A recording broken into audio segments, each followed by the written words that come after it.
There's two sides to every coin. Then there's a conversation you can join. But I'm an old dog and there's new tricks. And some of my opinions you just can't fix. 'Cause I'm an old man yelling at the sky. I'ma shake my fist at the clouds and cry. Get off my lawn, you snowflake, before I have a meltdown, breakdown, shakedown. 'Cause this is my hometown, so back down, sports clown. It's all just a game, and it's the last down, let down, cowtown. I said it's all just a game. I give the touchdown, the rundown, the lowdown. 'Cause it's over the game, gonna crack down and shut down at sundown. I said it's all just a game.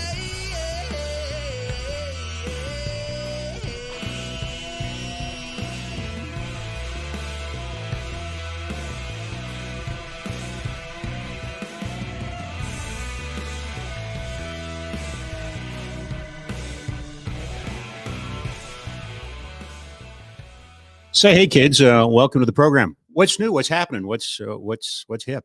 I am me, you are you. Welcome to Just a Game here on a Wednesday, the day after.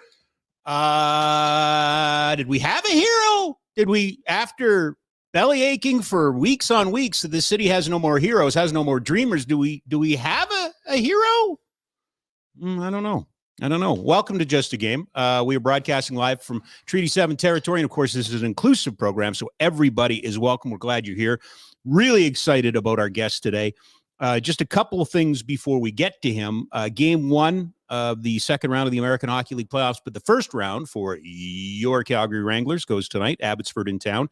Games 1 and 2 here. Games 3, 4, and 5 are in Abbotsford next Wednesday, Friday, and Sunday if necessary. Of course, team option on that.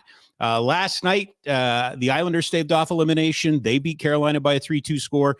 Dallas beat up on Minnesota 4-0. They now lead that series 3-2. And maybe they found the heroes at Edmonton, 6-3 over the LA Kings. The Oilers lead that series 3-2 as well, can finish it off on the weekend. Tonight, Boston can eliminate Florida. They're up 3-1. Seattle in Colorado.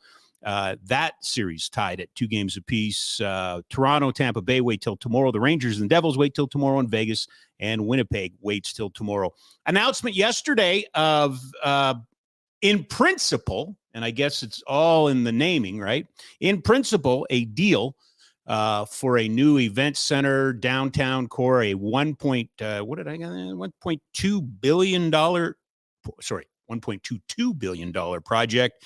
The hell with it. I'm just going to jump right ahead because if I sit here, he's just going to chime in anyway as soon as I say something he doesn't like. So I'm going to do that. Our guest brought to you by Ski Cellar Snowboard, skicellarsnowboard.com. 76 years in Calgary, 3 locations, McLeod Trail by Chinook Center, 17th Avenue Southwest, just off of 14th Street, and Bow Ridge Road Northwest. Kids, look what the cat has dragged in. We put out an APB. We put his picture on milk cartons. We found him. Our old buddy Bruce Dowbiggen in studio, in the Oodle Noodle studio with us. You exist. You're still here. Where have you been? I've been where I've always been. Where's that? Hanging around. Oh, hanging around. Well, I haven't had a regular job that I went to for so long. In fact, maybe the last steady job I was at was when you and I were doing radio together. Really? I worked newspapers and sure. stuff, but yeah. It's not a steady job. You go to Yep. do a thing here and a thing there. So anyway, I've been here living down in the south part of town, just across from Spruce Meadows. And with my wife, we've got 4 grandchildren now. Amazing. My 3 Not kids. bad for a 29-year-old guy, right? It's a little gray on the side. Yeah. It's a little gray on the side. Yeah. So don't call grandpa when he's teeing off, right? Or those are the rules? Tee off on you. Yeah. So we're down there, and I'm a member at Sirocco. Okay. And so it's right near there. So I just stumble out the door and go play some golf. Okay. And traveling around a little bit. We were away for a little while this winter down in Florida. Mm-hmm. And working on a new book. We'll talk the book thing. Oh yeah, we will. Yes, we will. And but I was interested yesterday to see the news about the arena. Okay, I have an opinion, but I want you go ahead. You have the floor. Well, no, I was kind of interested in because you. Well, here's what I think. not a favorite of mine at all. And I don't want to get into the politics thing because it's a very divisive thing. I get that. But when somebody stands up and says, here's our commitment, of course, there's a bit of a barrier, the May 29th election. But if Calgary supports the UCP, we'll get behind it. I just wonder if the city and the Flames weren't so desperate to get a deal done that this was just too good to, pass up.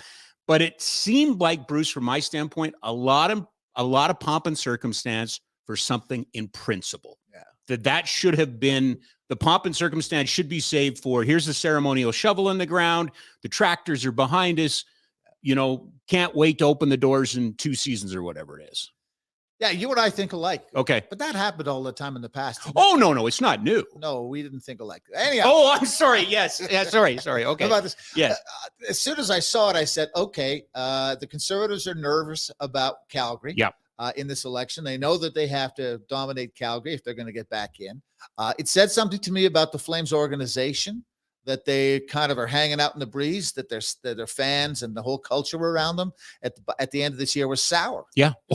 It was not good. It's not good. So you had a lot of people, I think, who were motivated. I think that the mayor is motivated. The sense out there in the community is that, she's not partial to the sports people, people like us. Mm-hmm. And I think it gave her a chance to get a little bona fides there. So I think a lot of people needed it to happen now. Yeah. And in particular, also with the Oilers doing what they're doing in the playoffs in their newer, I won't call it a new rink, but their newer rink. Yeah. It's just not a good look. And, I've written this in a couple of places online and on my website, Not the Public Broadcaster. Thank you. Sorry, what was that website? Not the Public Broadcaster. .com. Not .ca, not the publicbroadcaster.com. That's the website? That's it. Okay. Because the CBC is the public broadcaster. That's right. And they're .ca. That's right. And I worked there for 25 years. So not the publicbroadcaster.com. So when I went to start my website, one of my good friends, Bernard Graham, who worked at CBC, we were talking about it. He said, well, if there's one thing it will not be the public broadcaster. So not the public. Well, there's a little bit of British humor in there too, right? Yes. Sure. Yeah, okay. Anyway, but you still write a Monday column, correct? I do a Monday and Thursday column on my website and agitate. And I was making a point somewhere there from the website, and I've forgotten what it was particularly, but it's something to do with the arena. Yeah. I was going to say what I've said about the Flames. We can jump right into this right now. Yeah. What I've said about the Flames is people are going to talk about what they have to do this summer, goalie, defenseman, whatever it is. To me, it's a more existential project that they've got to do. I agree. They have got to tell this league and the people who play in the league and the people who make those decisions that this is a place to come and play hockey.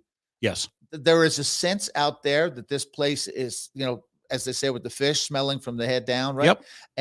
And the building is old. Yep. The coach is old, toxic in many places. Yeah. The owner spends a lot of his time outside of the country. He's a remote owner, et cetera, et cetera.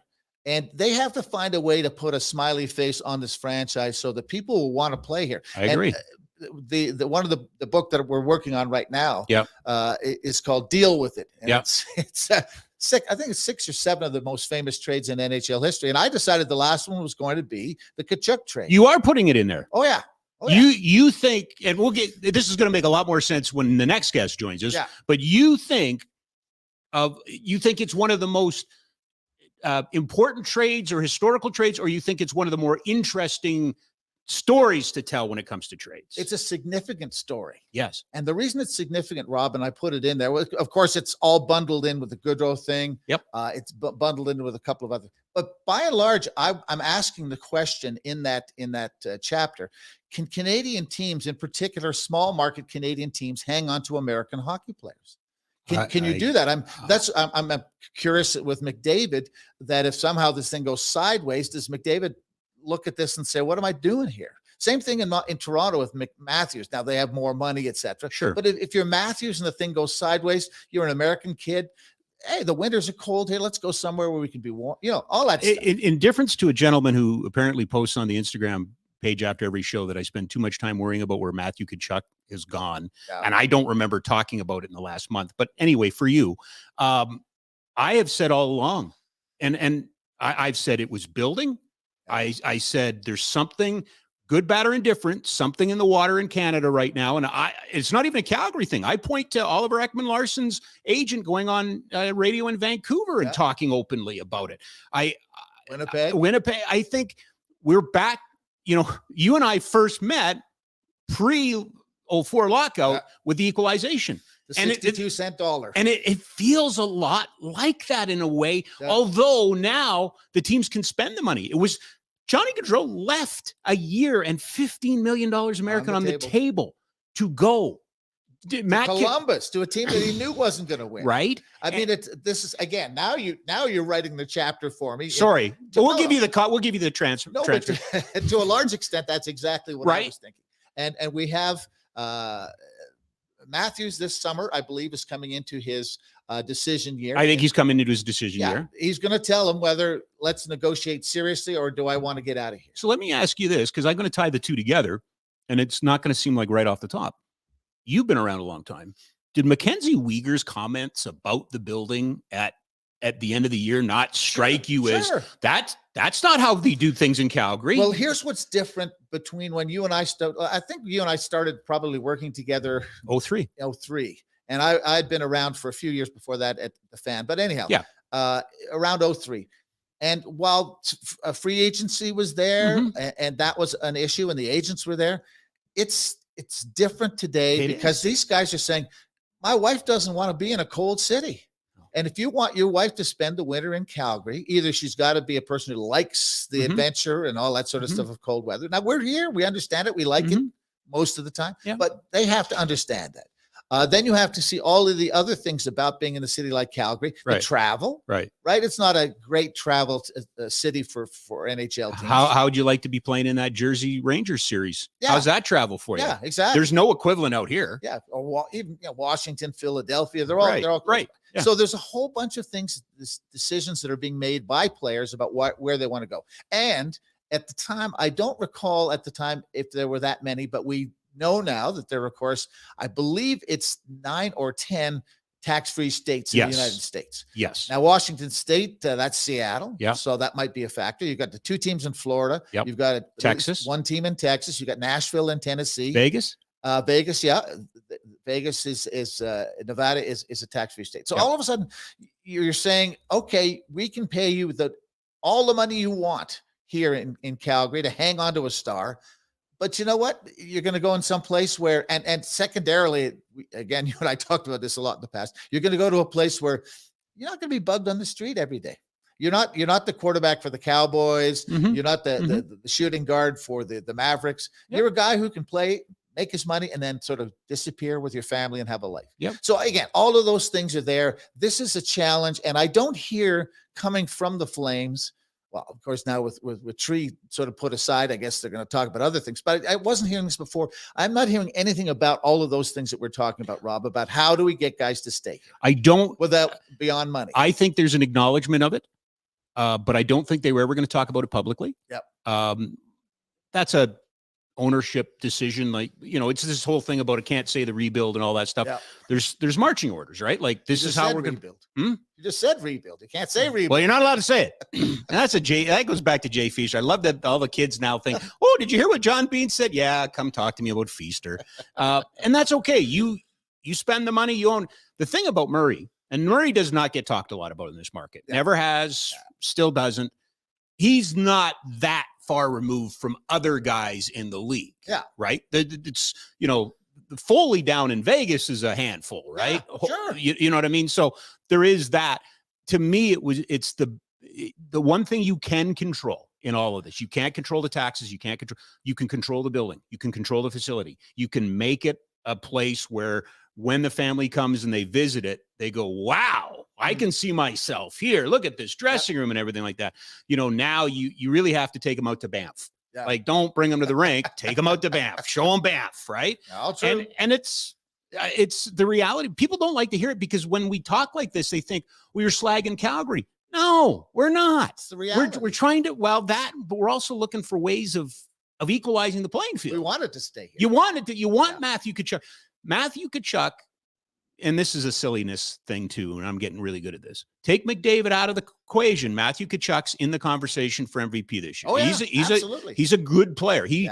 If he stays in Calgary, he could have been one of the all-time greats for the Calgary Flames. But people here asked, where was that guy in the playoffs last year? But anyhow, Trust me, I'm the same guy that was watching this series going, he's doing this to whom now? Yeah. You mean you couldn't choke out, the goalie for Edmonton last year or something like that? You have to pick on Olmark? There is part of that. I think he knew. I think he and Johnny knew they were out of there. I saw commitment from Johnny in the playoffs last year that I didn't see from Matthew. Yeah. So a lot of it is explained by the fact that he, and in the comments he made, this is where I wanted to be. Right. And blah, blah, blah. And let's deal with the other 800-pound gorilla in the room. Since you and I started this gig, the player has changed. Yeah. You don't go to the player and berate him, bully him, force him to do anything. You go to the player and you negotiate. And I really believe that. Now with the star players, you have to go in there and have a plan and explain to them why this is going to be good for them, and they will execute your plan. And that's not the coach right now. No, that's old. I remember 3 books ago. That's your time measurement. That's how I do things. Yes. 3 books ago, I believe it was 3, maybe it was 2. Whatever. Yeah. I spent 6 years around the Vancouver Canucks. Yes. Mike Gillis was the GM. Now you ask me. Ice Storm. Thank you. Ice Storm. Yeah. Ice Storm. Yeah. Yeah. I write the books. I don't put the titles on. No, but you got really good access in that book too, didn't you? Yeah. I'd known Mike Gillis a long time as an agent. Yeah. He'd given me access in the past. Gave me access this time. And I remember the moment I knew that he was in trouble was that when they decided to get rid of AV, they had to do something. Mike wanted John Cooper. Yeah. The owner wanted Torts. And I saw when he lost out on that battle, I said, this isn't going to end well. No. And this gets back to Daryl. Yep. They need John Cooper in Calgary today. They need that kind of a coach who can do all the things you talked about, the respect, say something to that guy that he doesn't feel like you're yelling in his face. I see these coaches who yell at people in all sports still. I'm going like, really? Do you think that world is still existing? I don't know. It doesn't exist. Yeah. My theory, and I've shared it with a few people. I shared it with Eric Dachek. I'll share it with you. As I'm watching this, is the secret, and this is so easy to say because they're great players, but is the secret for John Cooper, who's been in Tampa for 10 years. Yep. Just think about how many coaches have been in Alberta in the last 10 years, right? He's been there for 10 years. Is the secret not being able to offload some of the hard assness to the captains and have your players kind of be your enforcers? That's a wrong term, but they're the ones that kind of they play bad guy or bad cop every once in a while, right? Well, we've only seen one captain in Calgary since 2004, and that was the years when Gio ran the dressing room. And no, Iggy. Well, but Iggy was never a force in the dressing room in the okay. I see. He was a captain. Yeah. The public thought he was. Well, it was a follow me captain. He was. Yeah. But Gio was the kind of guy, look at you after you didn't play well and try to hold you accountable. Yeah. And as we know, the current coach and the previous coach, he's the captain of the team. Mm-hmm. It's his steely looks that everybody it has to go by. So that's what kind of concerns me about it, is that I don't know what they're going to do. Maybe you have some insights into it. I know he's got more money coming to him, and I know that Murray hates to pay money he doesn't have I agree. I think you and I are going to revisit this in a little while because I do want to dig a little deeper on it. Let's stay on the building side just for a second here. Again, it's the one thing you can control in this conversation. You get a building, you get a facility, you start to become a destination. I just want to go back.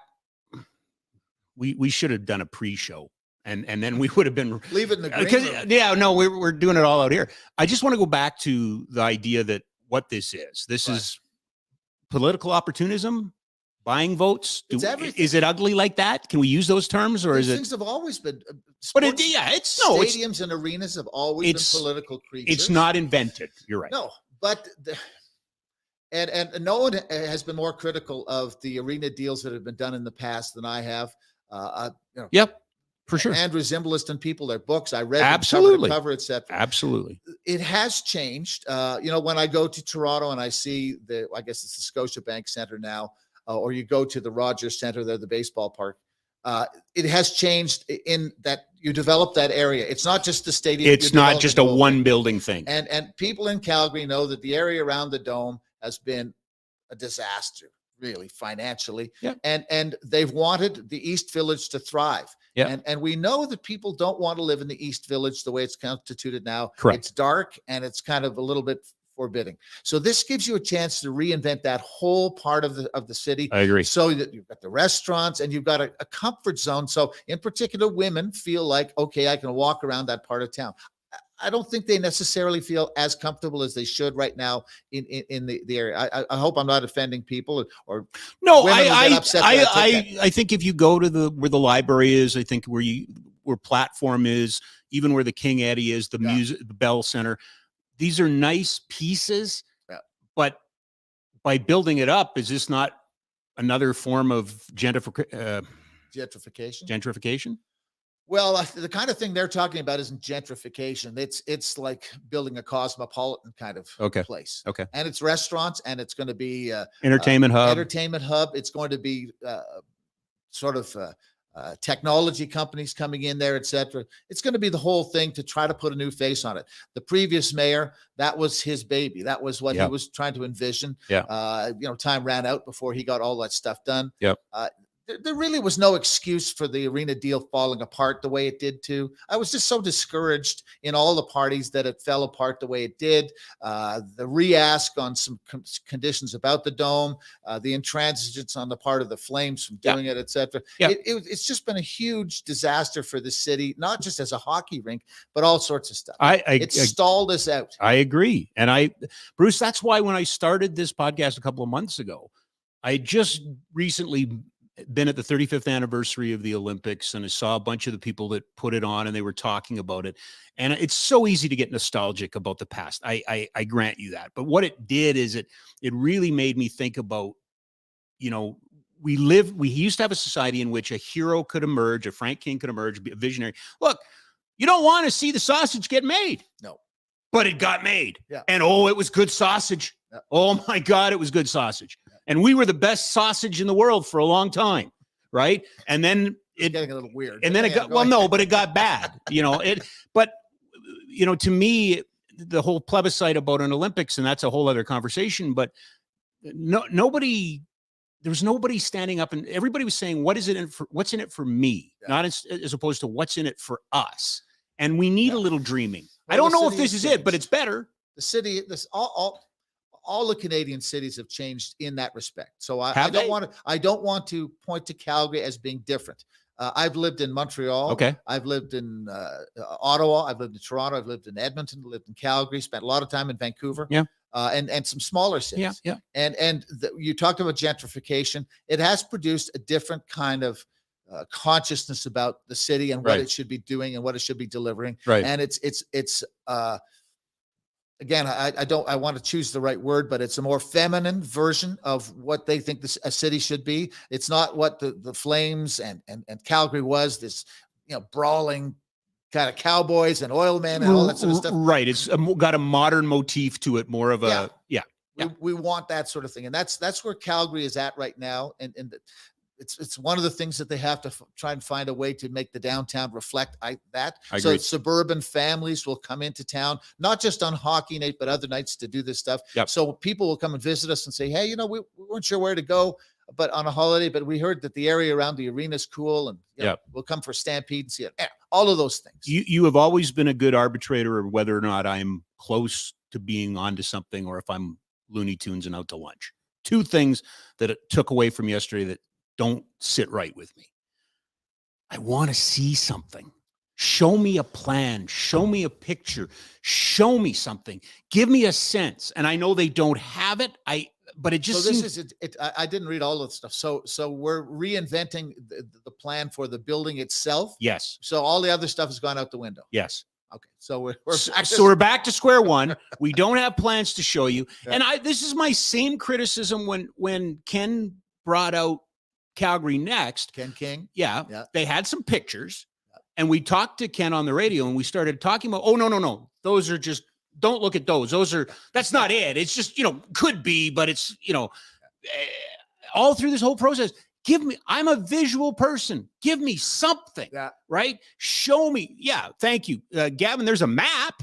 We have a map. We know where it's going. I like the location, sure, but we don't know what it's looking like. And the other part of that subsection, because I said 2, so I have to subsection this one is, to me, tell me what's going to make it cutting edge, right?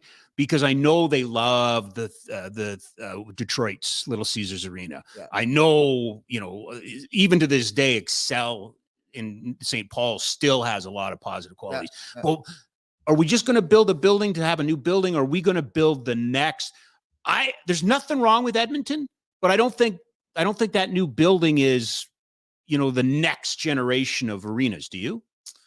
I would say it's part of the current style of how to build style. Yes. But I don't think it was cutting edge in many ways. It's got all the cutting edge technology, not saying that, but, and part of it was that they did the loges and they really worked the suites and stuff like that. But again, I think that was a trend in building. Yeah. But I'd like this building. I don't know what it is, Bruce, but tell me it's going to be the most technologically advanced. It's going to have an LED screen on the roof, so when you're landing in YYC, you're going to be able to watch commercials in HD as you fly over. Well, the Alberta government may have something to say about this, but one of the things that I would say is that it would be a betting open zone, a zone where you can go and make wages. Geo-fenced, and you can go in and it would have a sports book right in it. Yes. As part of even the seating. Yeah. Give me something like that. And to your point, it would be something along the lines of what they've done to the Rogers Centre in Toronto for the Blue Jays games this year. They understood that the place was stale, concrete. The fences were forbidden. Yeah. They've done a whole lot of stuff integrating restaurant and the and kind of social time too, right? The way that people, I'm not sure we all want to allowing places for people to move. Yes. Like there should be a place where people can stand and have drinks and watch the game. Your seat is there, but you mosey on up here because as we all know in all the stadiums, what's the problem? Everybody goes for a drink between periods. They disappear. Egress, ingress. And then the thing starts again and there's nobody in the seats. Okay, number 2. Yes, sir. You won't care about number 2 as much as I care about number 2. Community rink. Yes, more ice. 1,000 seats. Sucks ass. Yeah. This city needs, when it lost the corral, it lost that 5,000 to 6,000 seat. Ask the people up in Edmonton about the practice facility. That's what they're saying now. Yeah. It should have been bigger.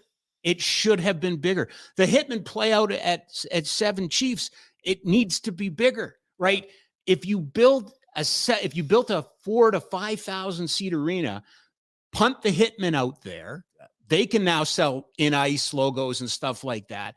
It just this is one of the things I said for a long time about the big arena, the main arena. Yeah, was when they were having all the trouble with the city. I said if I'm the owners, I'm going to go see the Tsutsina. I'm going to go say, I'm not going to have any of the political problems I would have with that. Let's go and build exactly what we want and do a partnership with the Tsutsina. I live over on that side of town now with the Costco and I can see the development, et cetera. Yeah. The Tsutsina people want to be progressive. Gab, can you put that map up again for me? I think, okay. No, there's another. No, the reason I'm saying that map. So there's the C train right now. Yeah. And there's a Green Line station there. Yeah. That's why. Yeah. Because there's no C train out there. I bet you any money. You know what I mean? Rob, you could have one coming out there. You've got all of the ring road now and all the confluence of everything there. Dude, I'm a big fan of Tsutsina. I love Tsutsina. Yeah. I guess to the point I'm making is that this that maybe this secondary rink, that be the project that you do with the Tsutsina as a project together. I guess secondary rink. I mean, again, I'm blessed. That's the politics today is appearing to be inclusive. Well, you mentioned Treaty 17 and all off the top. Treaty 17. If you're going to be, that's how you act it. And I think they might. I haven't talked to the people. They don't talk to you. Personally. John doesn't call you on Mondays and go, "Hey, here's what we're doing this week. What do you think?" I see him at the Costco. You do, yeah. We fight over the last muffins. The muffins are a good deal. Anyhow, but that would be my idea as well. Yeah. But rethinking the building. Rethinking what it is we're saying to people, why they should go, that they feel safe around the building. Yep. I have no idea about parking. There's a parking structure coming with this as well. Okay, because this is a city that drives. You've noticed that too, eh? Yeah, C train.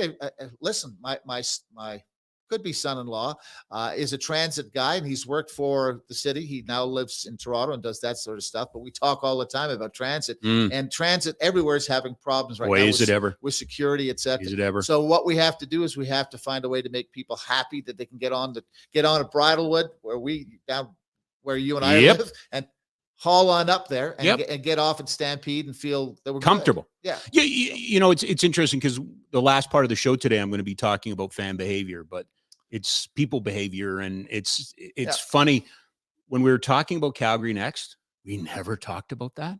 When we talked about the last deal, we never talked about that. But what you raised, Bruce, is so important right now. It is so important. Because here's the thing, Rob, is that when you price your tickets, well, they have to be priced. Yep. I'm not critiquing the team here, but when you price your tickets to maybe $300, those are people who don't care to spend another $25 on parking. They're okay with that. Mm-hmm. They're not going to get on public transit. So for all the talk about public transit, the higher the ticket prices go, the fewer of those people who are economizing. You're going to get. You're going to get people who are going to drive there, et cetera. Yeah. But again, to your point, this is supposed. Are we invoicing them for this free advice, by the way? We should. Oh, I just assume this is a TED Talk, that this will be shown at the next CSEC management meeting. Yeah, guys, if you don't mind, pay attention to this screen here. These two guys have got it. Why aren't they here? Hey, I didn't get a harump from that guy. You remember that? Yeah. All right. We are live in the Oodle. This is so much fun. We are live in the Oodle Noodle studio. Local, love, delicious. Since opening their first store back in 2005, Oodle Noodle has been all flavor and just the right amount of weird. 2 locations, 1244 17th Avenue Southwest, in Airdrie, 105 Main Street North. Pick up and delivery. Are you pro noodle? Do you like noodles? Ramen noodles? Yeah. Ramen noodles? Raymond? What? Raymond, Alberta. Yeah. They're from Alberta. Oh, from Raymond, Alberta. Okay. Everybody loves Raymond. Ramen. Potato. Come on. All right. Can I ask a favor? Yes. Can you get your crack staff just a glass of water? I'll see what I can do. Please. I'll see what we can do. That's a first. This is live. Nope. I know this is very live. I meant when the podcast comes out at 3:00, it won't be as live, but here we are. All right. One of the reasons that our friend Bruce is on today is we're going to talk about this book. And this book is called Inexact Science, the 6 most compelling draft years in NHL history. But the author line is what intrigues me the most. Bruce, I get. But this young man who I remember hanging around at the studio, who I remember you using as an editor on previous projects, who I remember had, like, it was frightening. He worked at the Dome. I know, but it was frightening because he'd come in and you try to fool him, or you try, and he had he still does. It's not like it went away, but he has a mind like a steel trap. Very pleased to have join us, courtesy of our good friends at Ski Cellar Snowboard, skicellarsnowboard.com, 76 years in Calgary. And just right now, you can pick up great deals on snowboards, skis, things to keep you warm because it's still a little bit snowy in the mountain. Very excited to have your son. My eldest son. Is it number one son? Number one son. Evan Dowbiggen joins us all the way from Toronto. Evan, it's been a long time. How are you, sir? Oh, I'm fine, Rob. Thanks for having me on. Nice to see you again, and nice to chat about the book and everything like we're going to do. Looking forward to it. Okay. Evan lives in Brendan Shanahan's neighborhood. He does. They're neighbors. That's where Shanny and his crew came from. Well, he was in Pimlico. Right down by the lakeshore. I'm in Long Branch. It's kind of like the next segment over. Actually, there's New Toronto, then there's Long Branch, but it's close. Like I go really close to the old the Mimico Arena that Brendan Shanahan probably played all his lacrosse the Leafs and training hockey places near you too, isn't it? Sorry? The Leafs training facilities. Oh yeah, the Ford Performance Center. I could walk to that in about 15 minutes. So now we know where you are. So if we're looking for a guest or a place to stay in Toronto, we'll come find it. Now sleep with the dog. Let's talk about this first. You, Evan, tell me about this book. Where did the germination? Where did the idea come from? How did you guys start down this path? Well, I think I had, thrown around some ideas about a book that I want to do someday, and kind of like, drafts or rough versions, like just write out a bunch of chapters and try to, or, something like I could formulate into a proposal. And at first I was writing about, I thought I'd seen a book about the Red Wings Russian 5. And at the same time, I had been looking into doing one about just their 1989 draft, which sort of ties into that whole Russian 5 story. That's where it's sort of like the springboard of comes from for the Red Wings. And then I thought, like that's a really cool subject to try to do a book about, even though it is close to like the one I described. But then, through discussions with my dad and, mostly with that, but it was decided that maybe you could do one about like more years than just 1989. How about other years that stand out, that have all these great stories and historical relevance to them, rather than just focusing on the one thing, maybe we could deep dive and bite into some other years, because it's not just, 89 is very interesting, but there are a lot of other years, obviously, that stand out. Right. So that's where it really came from, is we're just trying to see, take a year and look at it and extrapolate on it, and then find some other ones and put it all into one book. But of course, then you have to synthesize it down to something a little more narrow than just pick like, hey, the 10, 12, 14, 15. Then you have little blurbs on each one, and people know me know it'd probably be hard for me to do little blurbs on each subject. So that's why we got it to 6, I guess. So how did you end up with 6? Was that the editor? Was that just a decision you made? How did you end up just refining it down to 6?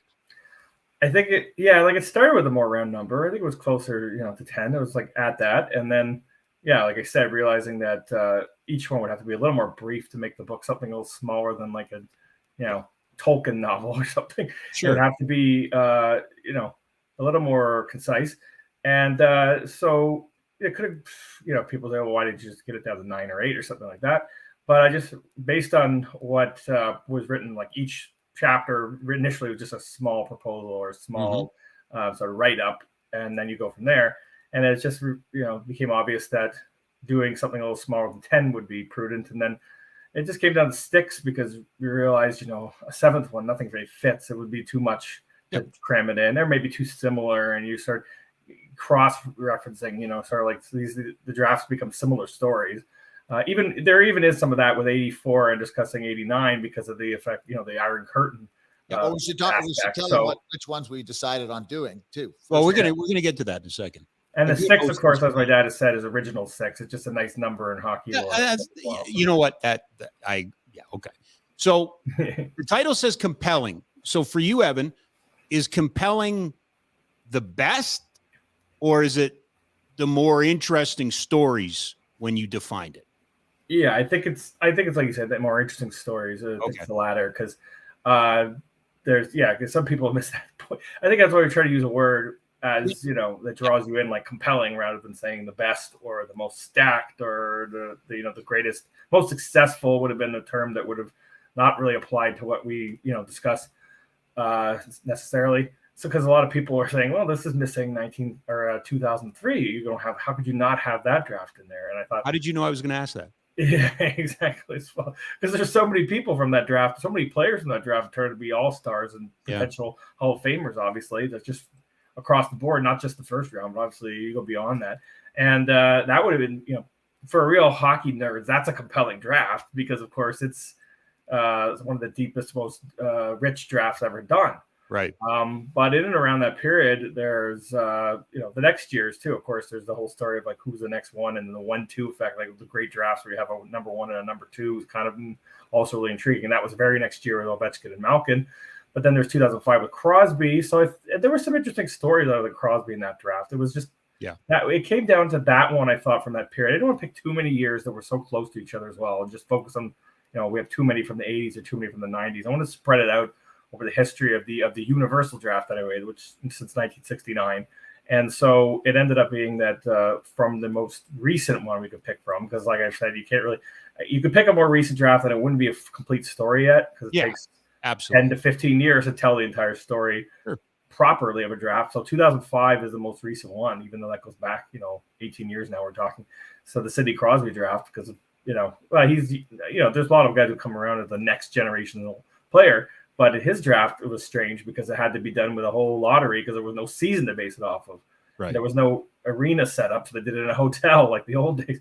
The whole thing was bizarre. There was 2 separate viewing events: watching the lottery and then watching the actual draft itself weeks later. So that's why 05 is talked about, even though I don't, most people would agree it's not as good a draft as 03. Sure. So that was the idea. But the point of each of the ones that we did choose was we wanted each of them to be a significant year, a year that changed the business. Mm-hmm. And The first one we do, of course, is the Lafleur and 71. Dion draft. Yep. And that was the one that taught us the value of a first-round draft pick. If we didn't know before, Sammy Pollock taught us that. So we chose that. 79, of course, and it's a great, if you're sitting in a bar sometime and you want to win a bet, you just ask the question, who's the greatest player never to be drafted into the modern NHL? And of course, it was Wayne Gretzky. Yep. So we chose 79 because that's different in another way. Mario in 84. Yep. He's the first guy that kind of spreads his muscles a little bit and says, wait a minute, I know what a first round pick is like. And so that was significant. 89, as Evan has already referenced, the Russians, then the Red Wings, why that, the international thing. And so we, again, in each of the trades, we did Lindros for obvious reasons. And for each of them, it was something that changed the hockey business. So, Evan, you said when I picked, Bruce, you said when we picked. I'm confused. Who made the ultimate determination, Evan? How did you guys have to come up with a system to, I want 88. No, I want 89. Was there? Yeah. I think it was most of the years. I just selected a bunch of them and then threw them out there and said, here's what I think. And then, of course, it was a process of talking about whittling it down to the 6 we ultimately went with. And I don't really think there was like a real butting of heads on that idea, particularly because I think my dad sort of deferred to me on that a little bit. He was just saying, yeah, okay, I see your reasoning. We'll ask this one. You chose the years in which you could write the most stuff you could possibly write about the Habs in each year. Somehow, by some miracle, each of the years has a digression. There's a Patrick Roy. Nothing wrong with that, Evan. There's of course Guy Lafleur. There's all sorts, and you did besides you did Carey Price. All sorts of. All right. There's a coincidence in a way, but in 91, there's really nothing but the Habs in 91. I know that. And 79, they're barely talking about most of it. I've got proof. Let's go back to 71 because if I remember correctly, that's Oakland, right? Or California was involved with that. Right. For you, did it matter, Evan, that's before your time? Was it difficult to get information? Was it difficult to kind of, come up with the stories and the angles? It makes it a little tougher because you have to go back, for every year you have books and newspaper articles that you can, find. But you can base your research and you can come up with things for some of the more recent chapters just by going on and finding YouTube videos or something or interviews that are online that'll help illuminate what you're trying to, the stories you're trying to tell. But for 71, it's a little different because there's not a lot of footage. There's not a lot of insight that you can find other than sort of like people recalling it from years ago. Mm-hmm. So like the video at the time is sparse compared to say 2005 or even 1991. And you have to really go back far to find the newspaper articles. You got to go through like archive searches and then piece it together through a lot of books too.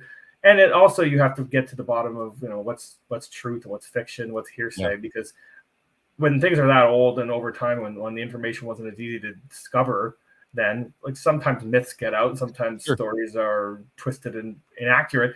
And eventually you have to find the accountings that sort of seem to have the more consensus aspects of it. So that was the more difficult part for everyone, but I found it more like fun to do because I knew I had a sort of a basic understanding of it. And I just wanted to, make it more accurate and beef that up. So it was kind of, I didn't mind that it was, wait 14 years before I was ever around. I had a lot of fun doing those ones, even compared to, the stuff that I was alive for, really. Brucey, is it lost on you or did you, and maybe it's covered in the book, but it's funny to me, the first draft and the last draft that you picked, because what happens if Guy Lafleur is drafted by California? Right? Because that franchise is gone, in 3 or 4 years. When Sydney's drafted by the Penguins. Could have been Anaheim.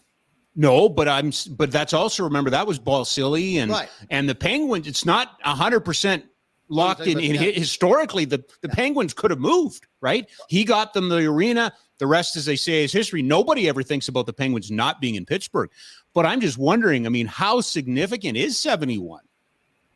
Yeah. Right? I mean, if Guy Lafleur goes to, well, we as we talk about in the book, or I should say Evan talks about in the book. I'm not sure how I have to say this now, but as we say in the book, the story that we discovered was that, in fact, obviously the LaFleur trade has been written about. You can find whatever you want. And Sammy took Frank Selke Jr. to the Cleaners. Absolutely. A guy who had been working with him at the Canadians. He took him to the Cleaners on the trade. In any event, the thing we found out was that the night before the draft, that Sam Pollock went to his staff and said, I have a chance to get Detroit's pick too. We could trade them a bag of pucks, Terry Harper, a calendar from the last year's Canadians winning the Stanley Cup or whatever, and do this deal. And the Canadians could have had both guys, Dion and LaFleur.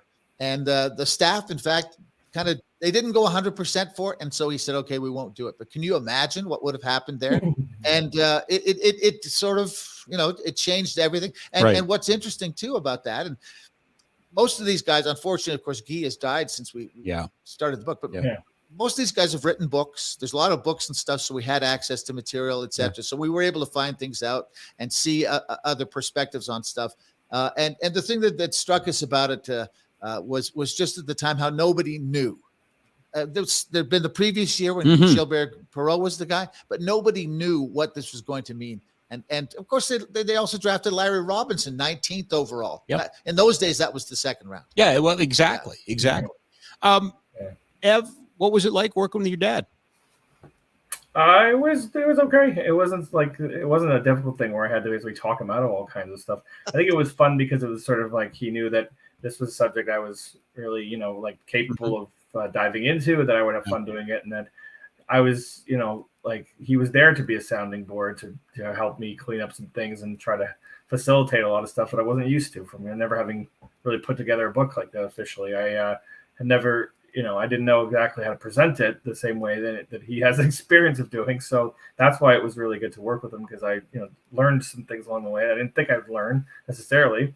And it was probably a better book for it. Obviously, it was a little more easy to follow along with than maybe it would have been had I just done the whole thing. And I know there's editors and stuff. I know that a lot of people working to clean it up other than him. But that whole process came about and probably would have the book wasn't maybe as hard. I don't know. I can't speak to how the experience that the editor had to go through, but it probably made it an easier book to work on. To allow a dad edit here. Yeah, you can have it. I was going to come to you anyway. Have a dad moment. Yeah, have a dad moment. The thing about most people when they write their first book is they tend to write maybe twice or three times as much as they should. Mm-hmm. They think that they got to cover the waterfront, and this was not. Evan was typical of that. He wrote a lot of stuff. Yeah. And so I went and I did an edit on it, and I cut back a lot of stuff, which I knew he'd worked hard on. Yep. And as an author, having done stuff, it's so hard to take stuff out that you're proud of. Yep. And when the draft came back from him, he had taken all that stuff in, that information, the critiques, the advice, etc. And he didn't get bitter and pissy about it the way I used to when I was starting out in the business. What do you mean? This is great stuff. Yeah. I mean, he learned, he was a professional, and he turned the stuff around really well. And that's, to me, was really encouraging to see. And it means to me that he'll probably be able to write going forward. But Evan, for me as an observer in this, because I do remember you coming to the radio station, and I do remember, your dad taught, and you were a shy kid, you didn't talk. But if we talked about the Canadians or whatever, you had your points, but you were also doing some work for your dad. Did you feel like you were a little bit of an apprentice, that you had that, growing up around your dad and helping him up? Did that help you in this? Yeah, I think so. I think doing the research for books and stuff, or just at least going through and, checking or fact checking and all that and correcting anything kind of made it like that part's, I love to do, but the actual writing of it, there's more grunt work that goes into it than just that. When you write the book itself, when you're just doing that part's, if it's your forte, then it's easy just to go back over and say, okay, this is a little wrong, and let me suggest this instead because or this didn't happen that way, that kind of thing, which I did with a few of his other publications. The actual writing of it's a little different because you have to have all this structure and be going somewhere and not be all over the map. Kind of, it really helps to afterward you do it sort of, not necessarily talk it out loud. You can whisper it to yourself to go back through what you wrote as a chapter and actually read it out to yourself, see how it sounds, not just in your head, but out loud. And I find that is a helpful tactic to use because then you see it from someone else's point, with somebody who would be reading the book. What would they think? Like how would it sound to them? Yeah. So I did that, and that sort of helped me edit some of the stuff I'd already written. Not just to go back over and retype, but also to read it out loud when I thought it was all a complete chapter. I would do that. And, to Rob's question too about how it affected you, I think it was helpful that Evan had been around watching me do stuff and coming into the studio, seeing you guys, being around players, being around it. A lot of people who come in from the outside, it's hard when you're a fan, you're in there, your eyes are, And Evan had a chance to be a fan to a certain extent, but also see that it was a business for you and me. Yep. The mics are off. We're in a break. We got to talk. We got to do this, whatever. He met the people and he knew what they were like when they didn't have the jersey on, etc. So I think that helped him a fair bit in prepping. And my younger son, Reese, he ended up working 4 years for the Stampeders. Yep. And I think for the same reason, that they were able to see things and they weren't just fans. They were able to do the job that they had to do. But were you intentional though, when your kids were growing up, about showing them, and the reason I say that, Bruce, is I learned. I'm not the one to answer that. No. Yeah, you are. Because because I learned from you. Yeah. About like, oh, you wrote a book. Oh, this must be the greatest thing in the whole world. And then it's like, no, like you don't make money in Canada. Yeah. You do all the work. Just what you said. I write this thing and then this guy puts his yellow pen on it, tells me to piss off and I got to go do this. Like, it's not a glamorous thing. No. Like, and it's a lot of work. But it's helpful to know that, isn't it? Right. And that was helpful for me, so that when I'm interviewing authors, I know that, this isn't the greatest day of their whole lives, right? Yeah. Like, the greatest day of their whole lives is something else. This is your work. Yeah. This is what you do. So when Evan was young, when your daughter was young, when Reese was young, because this is your craft, were you ever intentional about giving them background, steering them away from it, or steering them into it? You know what I mean? Mm-hmm. And the reason I say that is you look at the players nowadays, there's lots of second and third generation players. That's the point I was going to make. Yeah. I wrote a column on Not the Public Broadcaster, basically. I'm sorry, not the public broadcaster.ca.com. Thank you. .com. Yeah. And I wrote a column about how it's a great advantage now. We look in the NHL. Your father was a player, and we can see how many kids are in the NHL. Oh, we're going to come back to that in a second. Yeah. In any event, that is true. I was too busy to do anything consciously about steering the kids. I just thought that they would see what I was doing, sort out what they liked, and throw away the parts that they didn't, and that they would be able to go forward. Reese, for instance, after his 4 years with the Stampeders, decided he didn't want to work in pro sports anymore. He went and he worked in the film industry for a while, and now he's doing software stuff in New Brunswick. So, I hope that they would see what I was doing, see the good parts of it, but also see the hard parts of it, see me frustrated or upset or, whatever it was that things weren't working, and see that it wasn't just a big fantasy world. And so I just hope that that's what they would see. And, listen, he's been working with all the Bob McKenzie's and all the people at TSN now for at least 10 years. Ev, I forget how long it is now. Well, the Kerr capacity, probably it's been over 8, but overall, over 13 years at TSN. Yeah. Yeah. So you started as a summer student, didn't you? Yeah. Well, it wasn't an internship. It was actually, it wasn't even an internship because they were expanding a lot, because that was when that was just after TSN 2 had launched. That's how long ago.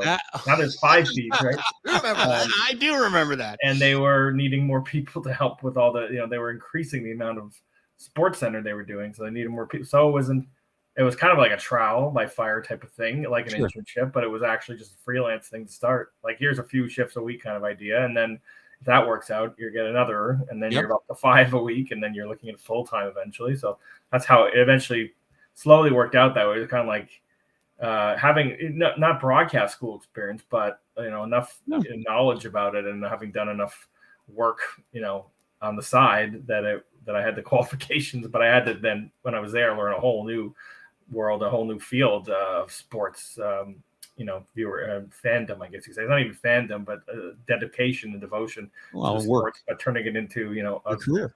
A show, helping to make an hour-long show, every day. So your dad said I should ask you, so I'll ask you, and this is the perfect place if you want to drop in a Hallmark moment, but growing up, was your dad an inspiration, or was he your dad and this is just what he did? He wrote.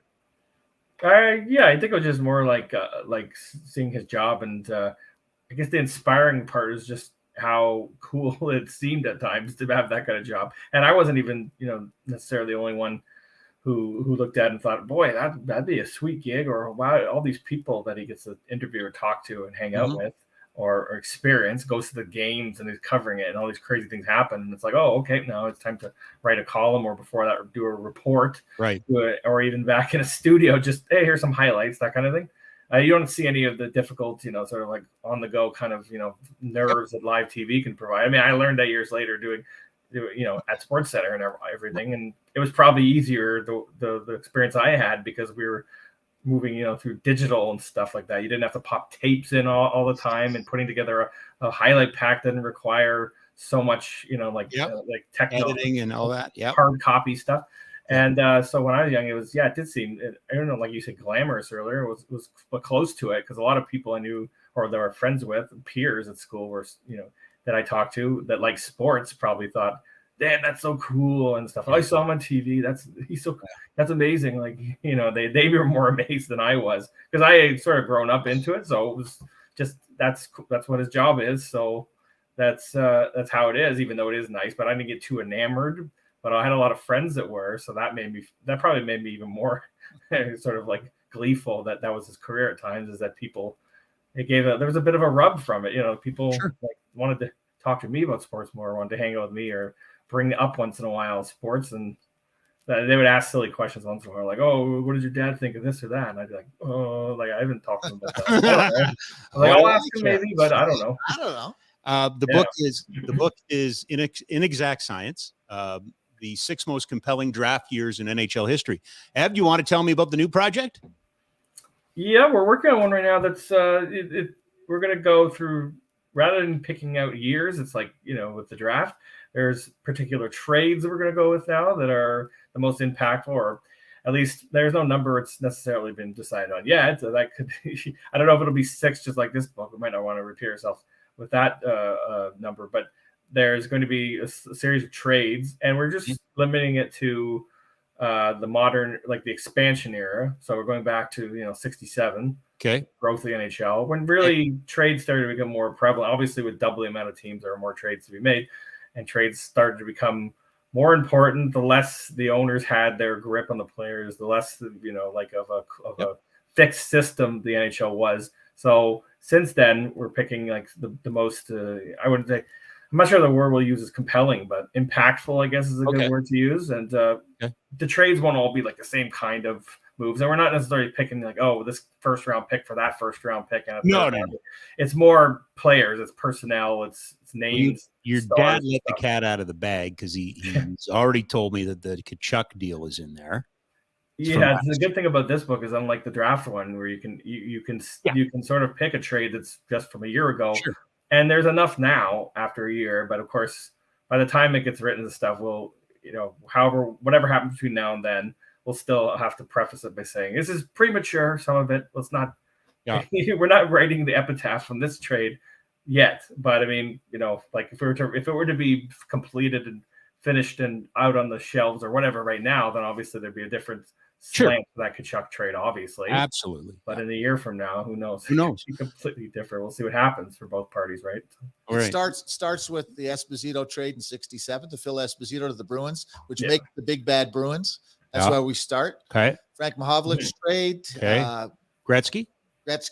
Or probably Messier. Actually, I don't know if we're going to do Gretzky, because we did a lot of Gretzky stuff in Exact Science. We're going to definitely Messier trade to New York. What about Gilmore?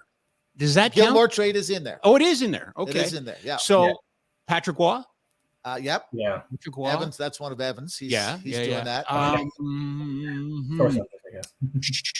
thinking. I should know. I've been working on this. One of the other ones, which is more contemporary, is I've done a chapter about the Las Vegas expansion. Okay. What happened there? All the trades they made. Oh, it's kind of as a whole story. Yeah. As opposed to just a single trade. Okay, I like that a lot. Whatever there were some odd transactions, etc. And how the Vegas guys took advantage of no move clauses and all that sort of stuff. So there's one trade that I've put. It'll be at the top of the chapter, but obviously there'll be a lot of other stuff. If Vegas were to do something, it's kind of like when I was writing, when we were doing the last book, the chapter on 05.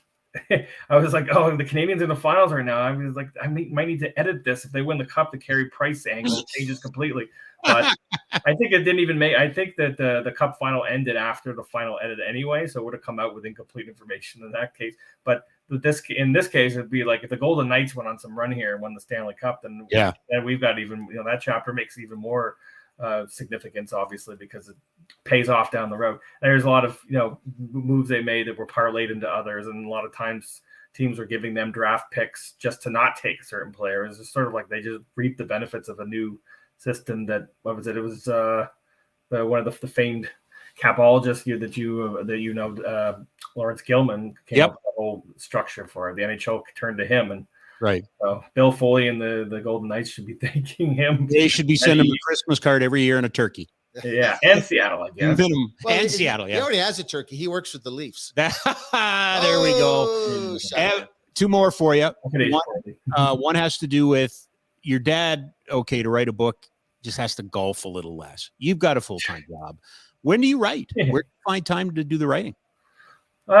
I sort of write it like before shifts start, kind of like in the afternoon. Whatever. I have this. Yeah, my wife is like a normal 9 to 5 job, and I have a daughter, and she's in daycare now, so it's not like people are around all the time. So I get more of a chance that way to write it, like than I did in ways with the first book, because I started out in 2019, but I actually had more time to write it because it was always remote, because everybody was like. For me, I didn't come back to work in person. They didn't. I had bothered them to say, "Oh, I can come in. I know I don't have to, but I'd like to come in once in a while." And that started again last May, and then it was quiet again. And now it's 3 times a week we come in. So now it's back to being, like a destination kind of workplace thing. So that would leave less time, I guess, too. And having a kid around and everything. There was probably more time for the first one than this one, but I still am finding time to fit it in. But it's slower, I think. I don't know if my dad can speak to that or not. Like, I've only completed much. That's all. The 2 that I was supposed to, like, we've split it up in terms of who's going to write what, but then in the end, I'll look over what he wrote and vice versa and flesh that out. But there's just 2 that I've written, and I think he managed to reel off double that amount at the same time, because he was golfing even more, but of course the golf season's shorter in Calgary anyway. But he's had more time in his hands to do that sort of stuff, obviously, than I have. So I've only been half as productive. But I did think one of the chapters he wrote, I've already gone back over and sent it to him. We've got a rough framework of those ones. We're gonna add to them as we go along with stuff from books and interviews and so on. But I'm a little less productive than with the first book, but I'm still finding time to. And I think he's been more of a help this time, because he's contributing more of the writing this time, and trying to get a faster system. Or this is going to come along more speedily than the first one, I guess is what I'm saying. My last question for you. What was it like to sign a book? What was it like when somebody shoved it across the table and said, "Would you sign it for me?" A couple of people already there are kind of people I already know, but it's kind of cool. It's fun to give them something that I could, put my signature on, because they're obviously like, if I read this book or if I let someone borrow it, then they're going to see that here's proof that I know you, kind of idea. They'll have something to show them to say that this is, hey, my pal wrote this thing and here's proof. Because rather than cracking a photo of the 2 of us together, this is the easiest thing. It's just a signature from me in the forward or wherever. So I've done that a few times, and it's kind of cool. Yeah. Thank you for doing this. Congratulations on this book. Inexact Science. Best of luck on the next book, which is Deal With It, which is, you can't say it without me hearing your dad's voice. Like, as soon as I hear the name, it's his name. I know, but I hear it in your better coming out of it. I deal with it. Deal with it. Exactly. Ev, congratulations on all your success, continued success. I hope you and the family are great. I know you've made your dad real proud. I know he tells you that, but to see you come, son, from where I saw you and to this point, this is awesome. Thank you so much for taking some time today. Well, yeah, thanks so much, Rob. That's cool to hear. All right. All right, buddy. See ya. I got to tell you, please, a quick story, because you're talking about influences or whatever. Yeah. So when Evan was about 13 or 14, we were living in Toronto, and he and my son Reese and another neighborhood kid, they used to go down to the basement, and it was when WWE was in its popularity there. was WWF at that time. Anyway, before they changed the names. Anyhow. Oh, WWF then. Yeah. So they'd go down to the basement, they'd wrestle and do all this sort of stuff. Like Kids boys do. do. Yeah. Boys do. Yeah. So fast forward to about 20 years later. I guess it's about 20 years later. And the third kid who used to wrestle in our basement is now one of the stars of WWE, Karrion Kross. He's just Karrion Kross was in your basement? They were wrestling down there. This is where they all learned to do their stuff. So where was this? Here in Calgary? This was in Toronto. In Toronto. And he was a neighborhood kid. And so he's now one of the stars. I didn't even know he was Canadian. He lived in Toronto for a fair bit. His mother's Canadian. His father's from Vegas. He sort of split between both. Yeah. And he's got this whole thing now where he's got his wife. Scarlett is his his wife. That's his actual wife. That is his actual wife. He was married to someone. Done very well, hasn't he? He's done very well. He was married to a woman from the Cirque du Soleil, but that didn't work out, and so now he's doing this. He landed on his feet, I'd say. Yeah. Oh yeah. No. So Meredith, my wife, watches the Friday night packages to see him. He's not at the top level. He's not the Roman Reigns level, but he was in the Royal Rumble. Did you want to be part of our SummerSlam preview show with Brent Gibbs? I don't know. Should I be? Well, we had she'd be my wife. Your wife Meredith with she knows them all. She does. Oh. I mean, it's not even a story anymore, but during the pandemic, Brent Gibbs, the vice president of retail for CSEC, and I, every Saturday morning, we would FaceTime each other and then log on and we'd watch Stampede Wrestling. There you go. And in order and historical. The old ones. Oh, okay. Because that was our youth, right? So we were, a little bit old, Bruce Hart and Brian Pillman and Mukka Singh and that. And it's carried on to the point now where we're actually watching Smoky Mountain Wrestling from the 90s, but that's neither here nor there. But we went to Dungeon Wrestling, which is Brett's kids put it on, and they go to the pavilion. And I'll tell you, it's been an absolute hoot. So you let Meredith know she's got a open invite to come with us. Yeah, Kevin Kross is his real name. Kevin Kross. Okay. And I've got a picture somewhere of him with the boys in the basement. Really? Putting each other in grip holds. And now he's about 235. Oh my God. He's ripped. He's a killer. Yeah. That was his independent name, Killer Kross. Yeah. And then they gave him the champion of whatever the AAA version was. He was the champion there. Yeah. And then they brought him up. I'm giving you some background. They brought him up, but Vince didn't like him. And he was made to disappear. And then, of course, Vince had his problems. What problems do you speak of? Well, he put a freaking helmet on the guy. Like, it was stupid. It was terrible. But Triple H is a fan of Vince. Triple H, of course, I think his last is Paul Tremblay. No, Levesque. Paul Levesque. Anyway, good Canadian boy from Montreal. Actually from Quebec. But he likes Kevin. I know, but the old man's back. I know, but Kevin still. I hope because he deserves a big run. He deserves a big run. Yeah, he's very good on the mic. And she's really good. Like there's eye candy, and then there's eye candy with a purpose. Oh yeah, and she's got a purpose. Yeah, so it's part of the presentation. So you're talking about Evan, what he got to see growing up. So but Bruce, that kid was in the hot stove lounge, sitting at the table. You and I'd do 4 hours of radio, and he'd be in a book, and would go to a commercial. He'd stand up, he'd come over to you, and he'd show you something, and you go, "Yeah, Evan. Yeah, Evan. Yeah, Evan." I mean, and I'm not making light of him, but he was a shy. The idea was to stop him talking so we could get back on the show. And if you ever said to me at that point, wait 15 years and he'll be on our show. Yeah, okay, Bruce. It's your kid. I'm not going to say anything. You should be so proud. Like I'm telling you, like you aren't. I know you're proud of all of them. But this was wonderful. This was so much fun for me. So thank you for allowing me to do this. And he'd come home, and all my kids would come home, and like Carl Brewer would be sitting at the table having tea. Now you're name dropping. But that was his life growing up. Those are the people who'd be hanging around our place. And what about? And I maybe I should have asked him. I shouldn't have asked you.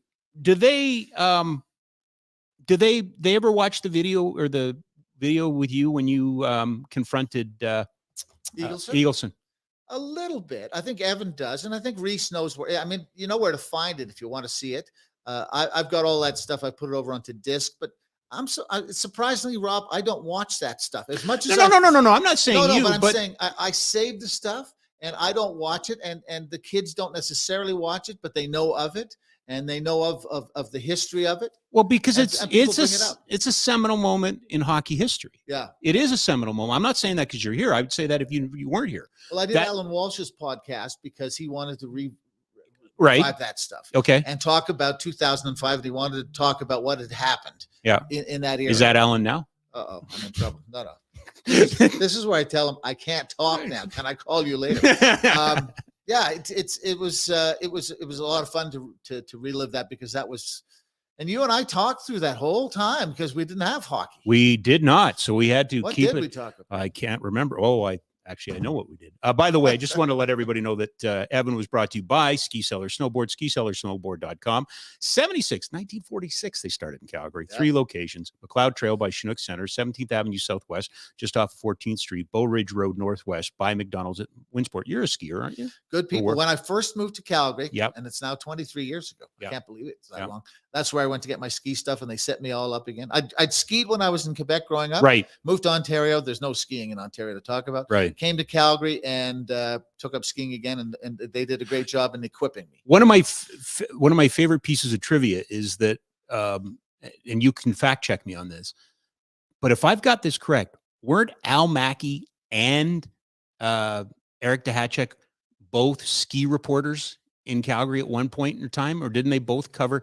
Like, Eric moved here to cover skiing. Yeah, for the Olympics around that period. Yeah. But I think didn't Al do it for a bit? Al was a general reporter for the Herald, and then he went on to the Globe, and so did Eric. In fact, they went on to the Globe, and once in a while you get a call to go up and do the World Cup at Louise. Yeah, and they do that. They weren't on the beat per se. Vicky Hall tended to do more of that sort of stuff. Well, in the modern era, but I mean, Yeah. I know Dehacek because we were talking about it a couple of weeks ago, and I think he got insulted when I said, "Did you have to do like go out and measure the snow depths?" Because you remember when we used to have a newspaper, and there was the depths, right? Yeah. Like, 192 inches or whatever.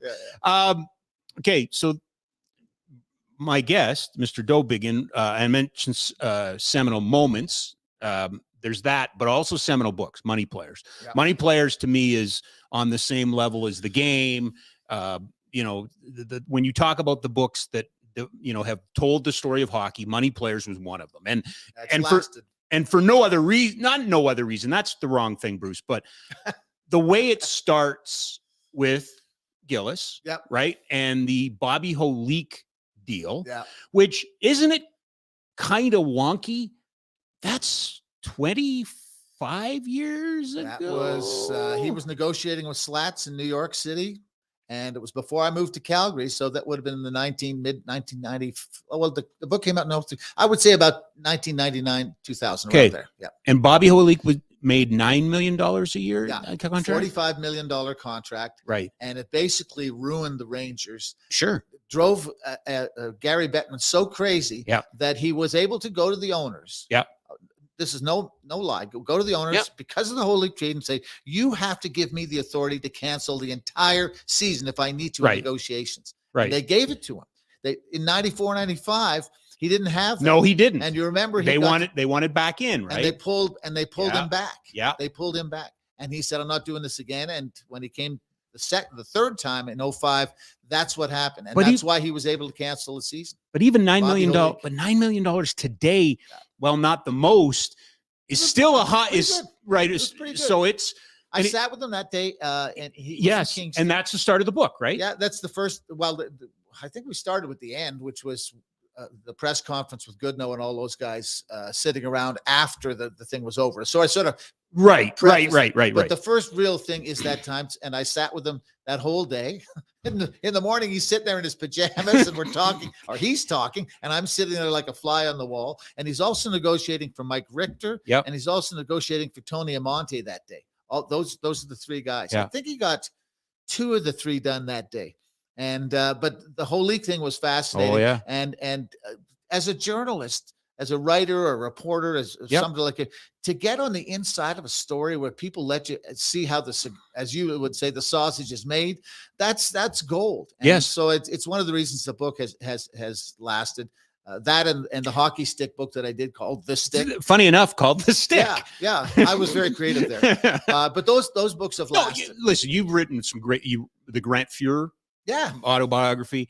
But I want to talk about this one because this is something you and I have taught. This one's called Cap in Hand: How Salary Caps Are Killing Pro Sports and Why the Free Market Could Save Them. This is a newer book. Yeah. brand new, but a newer book. 2019, I think. Yeah, or but you and I were talking this stuff Yeah. way back in 03, 04, right? Yeah. That And what we're talking about today is more relevant than ever. Right, This stuff, right. about smaller markets, right. and about the Do idea. you still feel this strongly? You Yeah. still I that think, over time it hasn't, because over time. well, there's a lot of people who don't want it to happen, and I don't underestimate the fact that they will hang on and make the sport worse. Just because they're being stubborn about not going to where reality is. Right. But the idea that I had was that we've moved into a global sports market that's global broadcasting, Yep. global wagering, all those kinds of Yep. things. And people don't necessarily want to see a Tuesday night with St. Louis playing Winnipeg. That's of no interest to them on that level. And there's equivalents of that.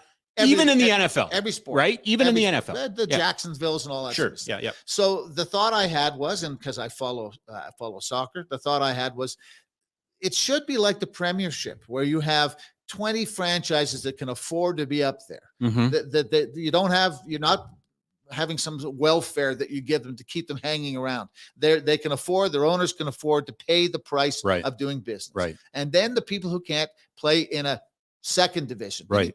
They give it a fancy name. They call it with the Premier. There's the Premiership, and then there's the Champions League, all those, and then the National and all that. They invent those names. Yeah. But the idea would be that if you were reinventing hockey, you would have 20 of the top markets, maybe some in Europe as well as in Canada and in the United States. You would have them, and you would have a second division. If I was the NHL, I would expand to 48 teams right away, and I would have 24. I would have relegation and promotion. I would do away with large elements of drafting. I would have maybe a 1 or 2 round draft at most. I would let kids be free agents long enough so they could develop. Any territorial component to that? No. It's a free market. It's about completely free market. To a certain, I mean, yes, the way soccer does now. But and I'm not trying to bog down on something, but you mentioned Europe, so you're saying an 18-year-old Swedish player could be signed by Calgary in this environment. A kid out of Moose Jaw could be signed by Farstad or Helsinki. Well, they are now. There's no regional stuff anymore. There used to be when I grew up. When you're talking, but I still think I still think there's international stuff. You don't see a lot of the SHL in Sweden does not do a Canadian draft. Oh no. I appreciate that because they're a minor league. No, it's not appreciation. I know you know that. I just want to make sure. The Swedes wouldn't come here if the money wasn't here. They'd stay in Sweden. The Russians. I find that hard to believe. Are you sure? Have you seen Swedish girls? Yes. No. I guess so. Yeah. So to that end, there you go. And I apologize because had I known we were going here, I probably would have done a little bit more homework on this. So this is off the top of my head. But was this not the failed Super League in football that they tried in Europe with the teams? A little bit. That was a year ago or 2 years ago now. I guess pandemic makes everything. The pandemic thing. It was also my thought, and I started thinking about it too because of Greg Norman in the 1990s. He wanted to have a global golf tour, right? And of course, it's ended up all these years later in the Live Tour. How are you with that? It's a business. And I mean, these guys who are on the pro. I watch the Golf Channel, and I love the Golf Channel. But this idea that somehow the PGA Tour is like the Sistine Chapel, and everybody's is pure, and all the guys who are over at Live, they're just money grubbing assholes or whatever. I don't like it. I don't appreciate it because I saw the WHA start. I saw the American football. That's where I saw my first. I saw them all start, and people said all this. Oh, those guys are going. Bobby Hull's going over there just for the money, etc. Well, actually, Bobby was going for the money. He was trying to get away from the word system. Yeah, but give it time and see what develops because I think there is something better. And if they just get rid of all of the inflammatory stuff, tell Phil and Greg Norman to go away and negotiate with some of the more sane people at Live. And the same thing on the PGA Tour side. Get rid of the extreme people. That you will get a global product. And I think it can work in terms of team sports too. The NFL is too far down the road that they're on right now to really have to. They don't have to listen to anybody. No. But baseball, the NHL, and even the NBA, they kind of have to listen to people. We're just and something else I wrote on my website. What's the website? I'm sorry, it's Not the publicbroadcaster.com. That's right. Is that right? That's okay, good. Okay. I wrote a column in the last little while, and you know about this. You may have talked about this. Of course, is cutting the cable. People are cutting the cable. Absolutely. And what is the result of that for pro sports? Well, so much for teams, sports that are regional, the NHL, the NBA, etc., even baseball.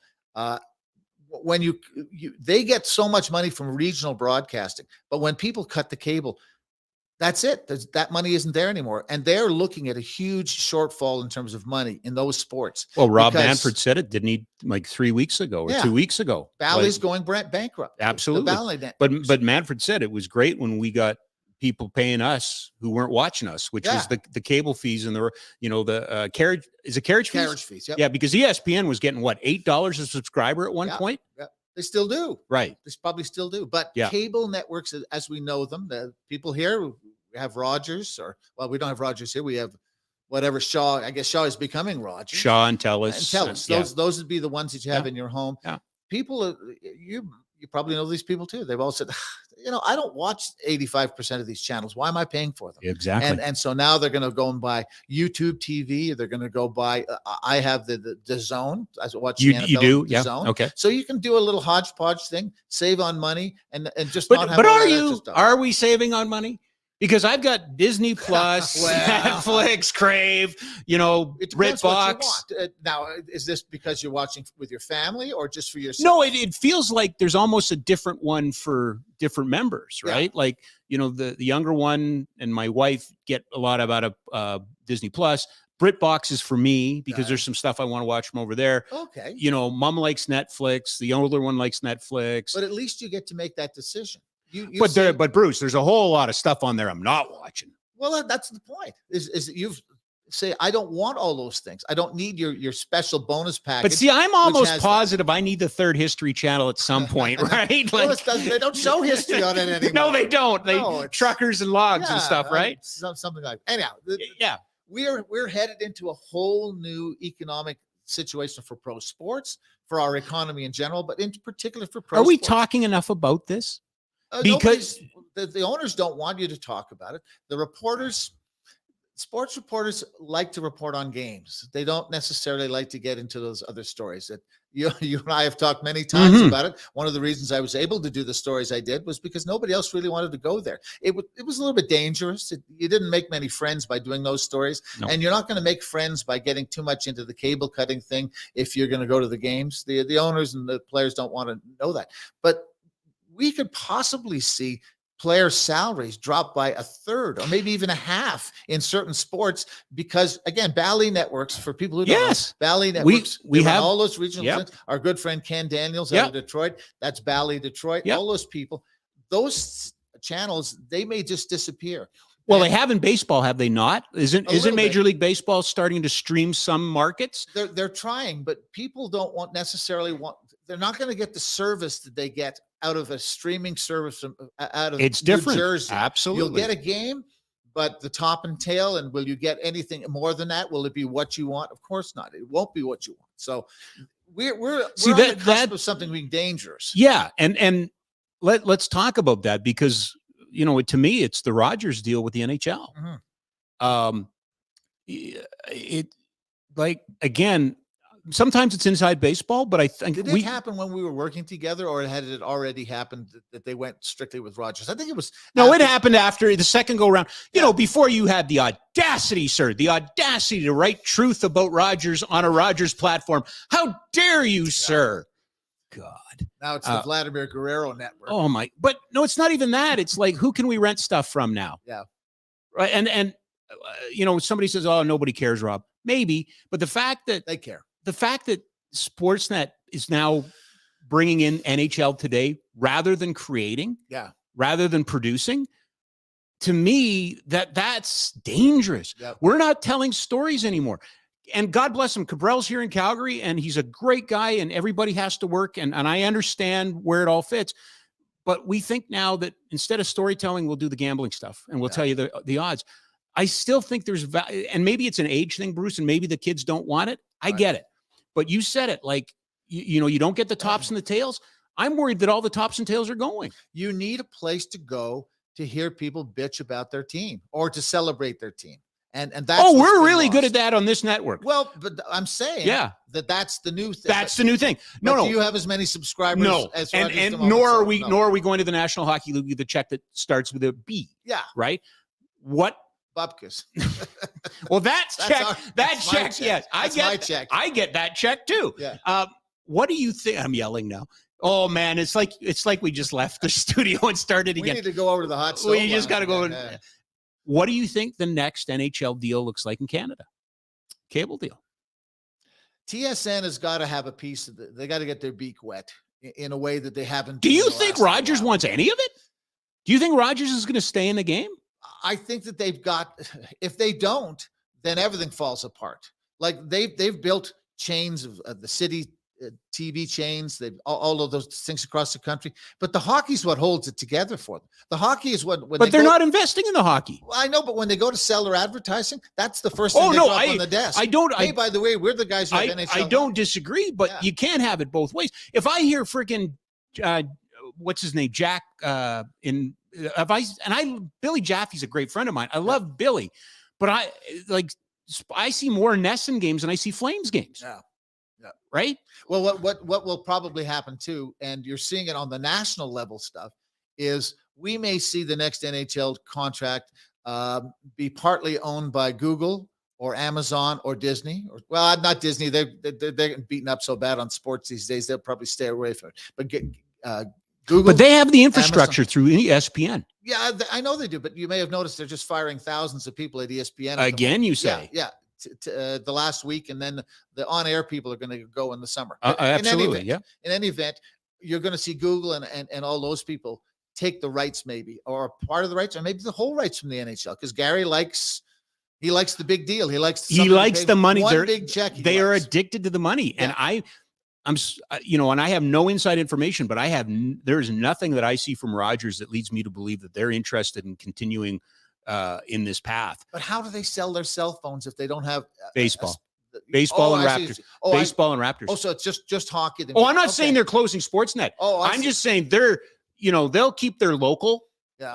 They got the Flames and the Oilers and stuff like that. I think Vancouver is a very profitable market for them. Yeah. They'll do something in Toronto, but the NHL deal, I was told directly by the guy who's running when they were negotiating this thing back in 2013, they didn't want everything. They wanted their Leafs. They wanted to control the Leafs on Saturday night. That's all they ever wanted. Sure. And they still get to do that. But now, but there was some Jack Edwards, by the way. I had an old man moment. If I see Jack Edwards on my TV one more time, I'm going to snap. There was some waving of the paraphernalia in each other's face too. It was like whose was bigger between Rogers and TSN and that. But they're gone now. Pelly's gone and Scott's. I know. I know. Bruce, you need to know this. Yeah. Rogers. You might have missed it. Keith was good to me. Keith was always good to you. I have no problem. But yeah. But they built it and they left. Yeah. But because did they jump off a sinking ship? Well, Keith got out ahead, of some things. Like all the people that he hired all got fired after he left. So why would Bell write a big check to the NHL? To keep the Toronto market. From who? From anyone, from Amazon, from Google. Again, I see what you're saying. There are you're suggesting that Google could come in and say, see, do you understand the CBC deal with Rogers? Are they just renting the name? They use the building. They basically rent the prestige of Hockey Night in Canada. The quid pro quo is that they do ads for Schitt's Creek and a couple of other things, and that's it. CBC gets nothing. So if Rogers drops the NHL deal, then what happens with Hockey Night in Canada? Well, it's a brand that will probably can be sold or whatever. I don't think that Rogers would entirely do it. I think they would hang on to Hockey. You think they would do Saturdays? Okay. Maybe, but again, they're always trying to keep it away from TSN. And what is Rogers in the business of, and what is TSN in the business of? Selling phones. They're selling phones. With jacked up prices. You can't. Oh, you said that, not me. You can't. Are we not as Canadians paying more? Of course we are. Thank you. Okay. This is not thepublicbroadcaster.com. We say things like this. Mr. Burner. We're controversial. My other one will be called burnerphone.com. Burner phone. Yeah. Anyhow, as long as there's that competition, they'll be watching each other. But as I say, the future of broadcasting and who owns rights, and the NFL's going there already with Amazon and doing their Thursday nights, etc. Where that's going is telling me it's going to be very different. That gives cover to other sports, doesn't it? Yeah. If the NFL's doing it, then we it's can legit. do it. Yeah, and we can do it. Legit. But the NFL still to this day, of course, national rights, that's their bread and butter. Yeah. The other sports, regional rights. The baseball, the World Series, okay, that's all right. The NHL, the playoffs, that's all right. But by and large, the meal ticket is the regional stuff. And if the regional networks disappear, big question. In fact, Canadian hockey fans are probably safer that they're not going to lose product because Rogers and TSN are in a more stable market. They're not going to declare bankruptcy, but Bally and those people are declaring bankruptcy. Right now. I agree. I just, it kind of, we can get into soccer stuff if you want, but it kind of pissed me off when, Sportsnet paid to broadcast, Soccer One or whatever it is, the Canada games lead up to the World Cup. It's like, hey, look, we got soccer. No, you didn't. They don't even do freaking, if you want to watch the Blue Jays and freaking spring training, you're watching the Pirates or the Phillies channel. Like either. And some people and now I can finally say this, and you can appreciate this. Why do we accept? You're just making me mad. Why do we accept? No, I make you think. Why do we accept? And that makes you mad. Why do we accept one broadcast when the Flames play the Oilers? Why do we accept that? Yeah. It by definition, it's one of the best rivalries. You need an answer? I know exactly why, but we accept it. We have lots, and baseball. I hate it. I hated it, Bruce. I hated it when I had to do those games. I hated it because you knew automatically half the audience hated you for just opening your goddamn mouth. Turned you off. Oh, the radio guy. Ty. Sorry, Ty. I didn't mean to swear. Ty is one of my superheroes, and he doesn't like it when I swear on the podcast. So I apologize, Ty. But apologize. Okay. But we just all seem to accept it. Yeah. We just all seem to accept it. What's your alternative? Let Jack Michaels call the Oiler games. Let Rick Ball call the Flames games. No, but what how do you pressure them into doing what you? Oh, you don't pressure. You don't pressure. You can't pressure. You can't pressure them. I mean, okay, true or false? Yeah. Radio is better when you're actually there. Radio is better when you're actually at the event. The Jays don't travel. The Flames don't travel. You're talking about the cruise. I'm talking about the radio crews, right? Oh, yeah. You know what I mean? Yeah. The radio, the broadcast is better. Now, again, inside baseball. The last time I listened to a radio hockey game on radio, I was going to get there to you. I mean, is that even going to exist in 10 years? Not a thing anymore. Well, I thought because of COVID, they were going to go to the simulcast thing. Yeah. I thought that was the future. I wrote a column on not the public not the public broadcaster. I wrote a column about saying sayonara to the home broadcaster, and in particular with baseball. But they seem to now be sending Dan Schulman and those guys back out on the road. But but not the radio crew. That's right. They stay at home. Yeah, they stay at home. They do it from. I to me, it's the death knell. Of course, it's not the same because you're not talking to the people at batting practice. Baseball, in particular, is such an organic sport where there's a game every day, and if you're not there, you don't really know what's going on. Yeah. Hockey, they come there. You can get a lot of stuff at the skates and stuff like that, but not the same way. Yeah, no, I think in the next couple of years, it's theater is what it's going to be. Especially what happens this year with baseball because they're the ones dealing with the regionals bowing out, and now you're seeing basketball too. Yes, but basketball is about to end. All the games are on national, right? Baseball's living it right now, and I think we've been seeing some lawsuits, saying we're not going to pay you this much, we're only going to pay you this, and that's, as you say, that's where the money goes, and the players get part of that. I'm really, I know we're all we were waiting with bated breath for the NHL salary cap to get to $100 million. Yeah. I'm not sure it might not go stall out. Yeah. I've talked to a few people who are very concerned that it might stall or go the other way.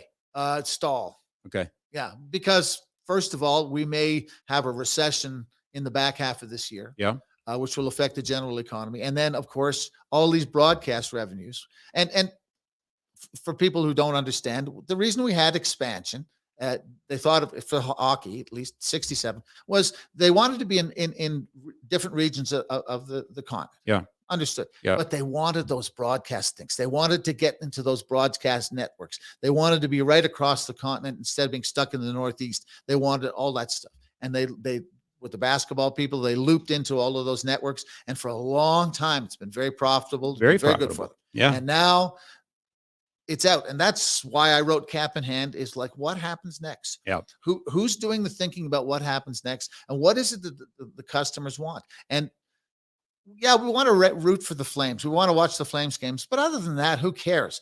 Other than that, you want to watch the best. You want to see. Well, today, for instance, in soccer, it's Manchester City is playing Arsenal. Probably the winner is going to win the Premiership. It's a global event. Yep. That's where the future is. That's where these things are going. That's what people want to see. They don't want to see somebody else's regional stuff. Listen, I know there's people in Pittsburgh who love the Pirates, but it's over. It's over for them as a major market. Let's concentrate on the major market. Keep the team. The Pirates don't have to go away, but you play in a second division. If you get an owner that says, you know what, I'm willing to spend the coin to get up there, then you do it. But right now, that's where I think the reality is pushing. And the gambling is a large part of that too. Why hasn't Why don't we have gambling in Alberta? As someone explained. Oh, we're working on it. Don't worry, but we'll get there. Well, now you open up two doors for me.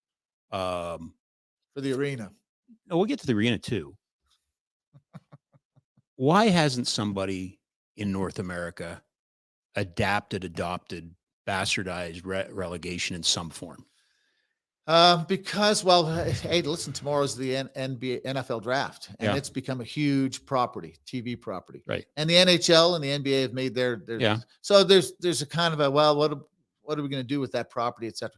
But what I've always said was, when you come down the stretch in an NHL or an NBA or MLB season, the teams are playing out the string. They're tanking. Yeah. They're tanking. Oh, it's terrible. Right? Look what Dallas did at the end of the NBA season, yeah, right? Exactly. Yeah. So if you have relegation, though, those teams at the bottom, they're going like hell. Yeah. They don't want to go back down into the land of no money. Yeah. They want to stay up there with the big boys. Mm-hmm. So you have two things happening at the same time. Top of the table, bottom of the table, all happening at the same time. I think it's a better product. It's a better thing to sell to your audience. And all of those teams are trying hard the whole time. I laugh all the time, of course, about the lottery for the drafts, right? And the NBA and the NHL, well, we can't have tanking. We can't. The worst record, we'll fix them. Now it's be divided amongst 3. Now it's 10 teams. Now you've basically told 10 teams, you know what, if you play you got a shot. You got a shot. So you've gone from worrying about one team. Now you got 10 teams saying, hey, let's start our backup goalie tonight. Well, I'm a cynic. No. About 2 years ago, 3 years ago, it sure seemed like the savior of pro sports or sports on the sponsorship side. I think we can all agree that, as we see companies amalgamate and, the marketplace isn't what it used to be for sponsorship. It just isn't. And I don't think, the appetite just to buy a static board sign and go, poof, here we are. But it seemed like the crypto and sports wagering were going to be the two. Right. Crypto has kind of fallen off, and maybe it comes back, maybe it doesn't. But the wagering, the sports gambling, and you just mentioned it, Bruce. Is this you mentioned the Premiership? The Premiership just went and self-regulated before the government did, right? Yeah, they took the logos. They took the logos off the jerseys. Is this They didn't. They're not taking the money. No, I'm not saying that, but they're still taking the money. But is it the cash cow in is it going to be the cash cow continually in North America for the next decade, or is it just a fad right now to get the money? It's only going to get bigger. It is, eh? So making a judgment, for instance, in the United States, I think it's maybe under 30 states that have legalized gambling. So there's still a lot of states that don't have it. Until we have a uniform picture across the country and know how it works, what is that optimum number? Because now you get people gambling in New Jersey New York State has gone, that's a bad example. Pennsylvania doesn't have professional sports betting. So you have Pennsylvania people betting in New York. So you're not really sure what you're looking at in terms of your I get that. audience. Yeah. But anyhow, until we know that, we can't say what the finite number of dollars is in the market. But when you see Wayne Gretzky, and by the way, it was Janet who was gambling. By the way. Oh, no, I absolutely. Yeah, no. But when you see Wayne and he's there with the number one player of his generation and they're with Rick Tocchet, she was gambling with Rick Tocchet, wasn't she? I think. Got it. Yeah. And I'm sure she led Rick down the yes. Anyhow, when you have them married to that image that much, then it's locked in for a while. Now people are pushing back. People don't like it, and they tell the teams and they tell the broadcasters there's too much of that. But what we're finding out is how many people actually do bet and how many people would like to bet on the sport. That's the part that's fascinating to me because dangerous. But I think it's larger than I expected. Yeah. I think it's much larger than I expected. But I don't know why. I just didn't think. Well, think of all the people who've had fantasy teams, fantasy leagues, and who've played in office pools. Yep. Well, now here's a chance. Like last night, I did a FanDuel team. Was it FanDuel or was it? I can't remember which one. Anyhow, and I just did one for the last 2 games of the night. And I won $20. But people out there saying, well, I could do the office thing, but I can just sit here in my living room and do a lineup and put in for $10 and make 20. That sort of stuff. And that's getting into people's minds. That's where they're going now. They're sort of saying, And then when we talked about the arena earlier, you go in and you sit there. Will the Flames, you have a chance to lock in, put a bet down. Maybe it's $1 or something. Will the Flames score on this shift? Boom, you press a button. Yeah. Well, I honestly thought it's part of the fun. If I was bringing an American Hockey League team into Calgary, this was 3 or 4 years ago. Yeah. My whole thing was I'd be basing the whole thing around events. That that's what my screens would show you. Will the Wranglers score in the next 5 minutes? Yeah. Will the visitors get a penalty in the next 2 minutes? And it just seems like is gamification the right way of saying this? That you're taking a couple of generations that have grown up on video games. And as I said before, I don't know, I was saying to Boomer off the air, I am used to the filling out the betting slip, finding the bookie and, betting on a game, maybe a parlay. Yeah. Now it's these predictor games that they were doing before it was legalized to get everybody ready for it. Yeah. And that's what it feels like. It feels like props now. Feels like trivia. It's props. Like tomorrow night for the draft, I've got all sorts of stuff on the NFL draft. The NFL draft's a big betting opportunity. You do already? Oh yeah.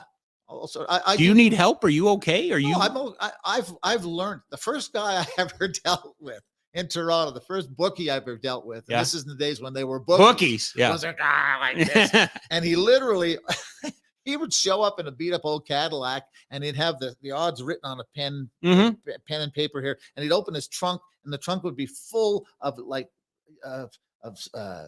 utility stuff that was hot, and he was on the side. He was basically, stuff that fallen off a truck. He was marking. So that's where I started. Yeah. And I learned by hard lessons over time how to bet. Did you ever owe a bookie? How to manage? Huh? Did you ever owe a bookie? Oh yeah, sure. I've had to pay many times. No, but I mean, were you always prompt on your? Oh yeah, no. You were never like a movie where. Bruce, if you don't pay us by the end of the day, I know people who've been in that situation, but I didn't. Okay. And I never, again, I had Evan and Reese and Claire to look at, and I'm going like, I can't spend that money. Yeah, gotcha. I have a budget, but I've learned how to manage my money better. Gotcha. And there's now so many different ways. Like it used to be point spread for an NFL game, over, under, etc. Now all the props, all the other stuff that you can do the draft. You can do well, and I don't want to come across as some sort of prude or anything. I have no moral. I mean, when I went to Vegas as a young guy, I thought it was great. Go to a sports book, watch a game, bet on it. It was cool. I'm just more fascinated by how quick, but also how quick our morals changed. Yeah. Thou shalt not gamble on the sport. Oh, you, Pete Rose, are an evil, bad man, and you should never get. You know what I mean? And the judgment on Pete Rose doesn't look as good as it used to. No, well, yeah, and that was always a staple of sports talk, right? Yeah. Should Pete be accepted or whatever?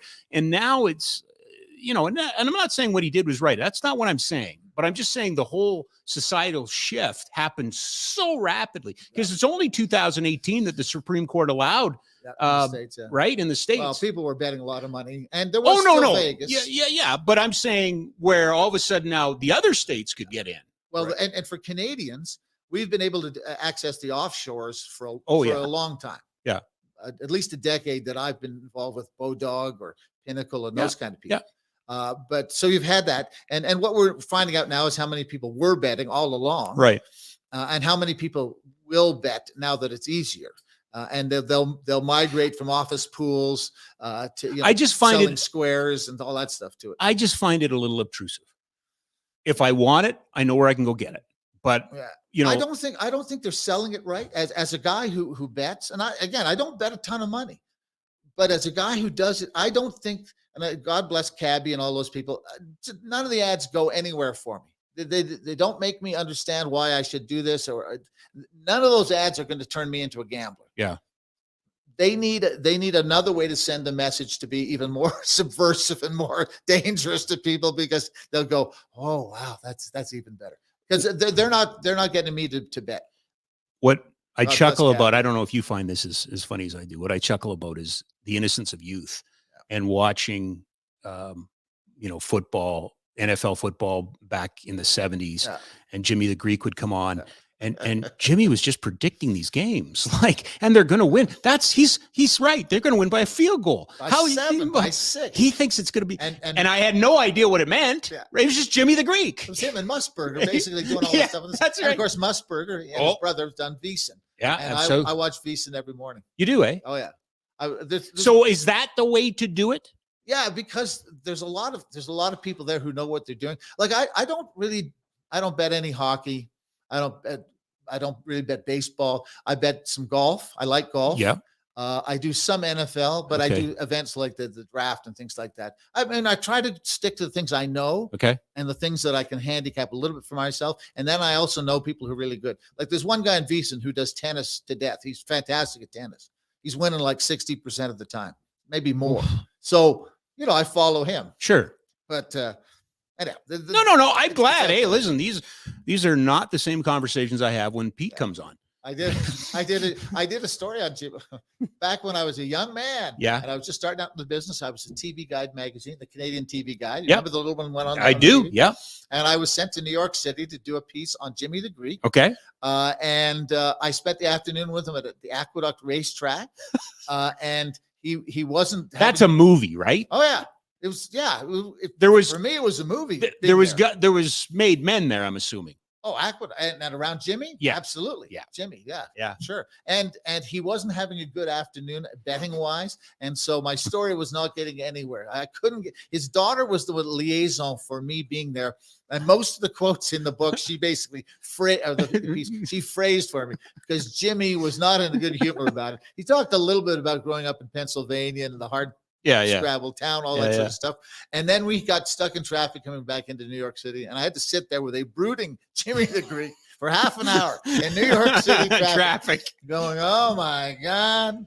All right. We've only got a couple more minutes, unfortunately. We could do this for hours. Back to the local hockey. How many minutes do we have? Okay, we got a few more minutes. 8 minutes. How about that? Okay, because I want to say one last thing before we go. Well, We're not going. No, yet. Let me know. I will. That's right. When have I never allowed you the last word? Please. All right. My heart isn't as You're strong as it right. used to be. Yes, no kidding. The local hockey heroes. We skirted this issue in hour number 1. Yeah. We're both on the same page. Yesterday was a little bit of a head scratcher. Deal in principle. On this show, we'll deal more with it as the week goes on. But how much of this with the local heroes feels like Groundhog's Day? Does this not, I mean, you've been here for now about 2 decades. Does this not feel like not the same actors and not the same movie, but the plot feels the same? A lot of the things are the same. The big difference is the ownership group of this hockey team is not the same as it used to be. Yeah. It's not guys who brought the team to this city and who were determined to do everything they could. They weren't guys like Harley Hotchkiss who were, open-hearted guys, et cetera, and who were going to do everything for the city. I mean, is there somebody here if Murray and the guys decide that that's, they're fed up with this situation? Is there somebody who's got $1 billion to buy this team and finance it and run it?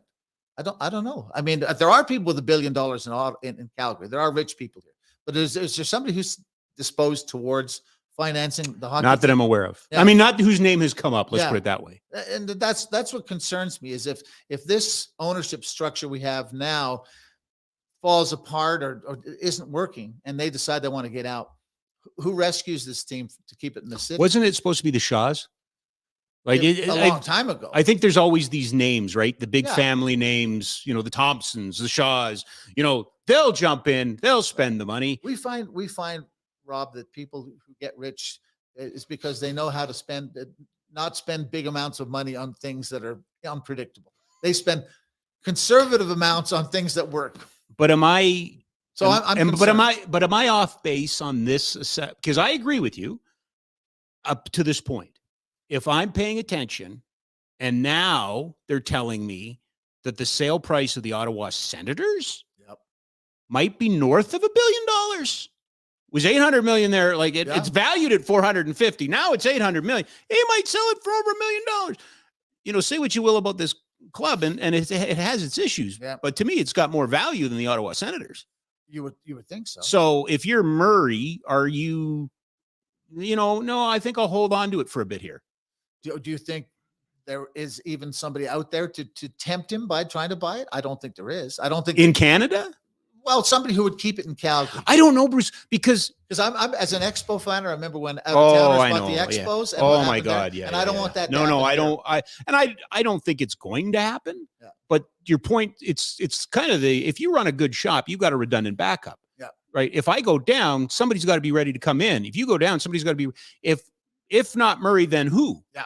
Well, that's my point. And I don't. That's what worries me a little bit about. It does, eh? And the thing about a city like Calgary and the size of the market, et cetera, you really want them to be a cutting edge. I refer to the Expos earlier, but one of the saving graces about the Expos and through almost the whole time they were there is they had really good baseball people who turned out prospects and they were cutting edge. Mm-hmm. And everybody in baseball said, how do the Expos do what they do? Continually bringing out the talent. That's what Calgary has to do. And I'm not taking a shot at Todd Button or anybody here. I'm not saying that the scouting department hasn't done a job, but in every way that you run your business, that people look at you and say, yeah, that's what we should be doing. No. And what I get the sense of now is this group is trying to imitate everybody else. And I want to see them be the trendsetters. I love that answer because, you know, and I, you know, we ask everybody that comes on and, well, they ought to talk to Eric. Other people come on?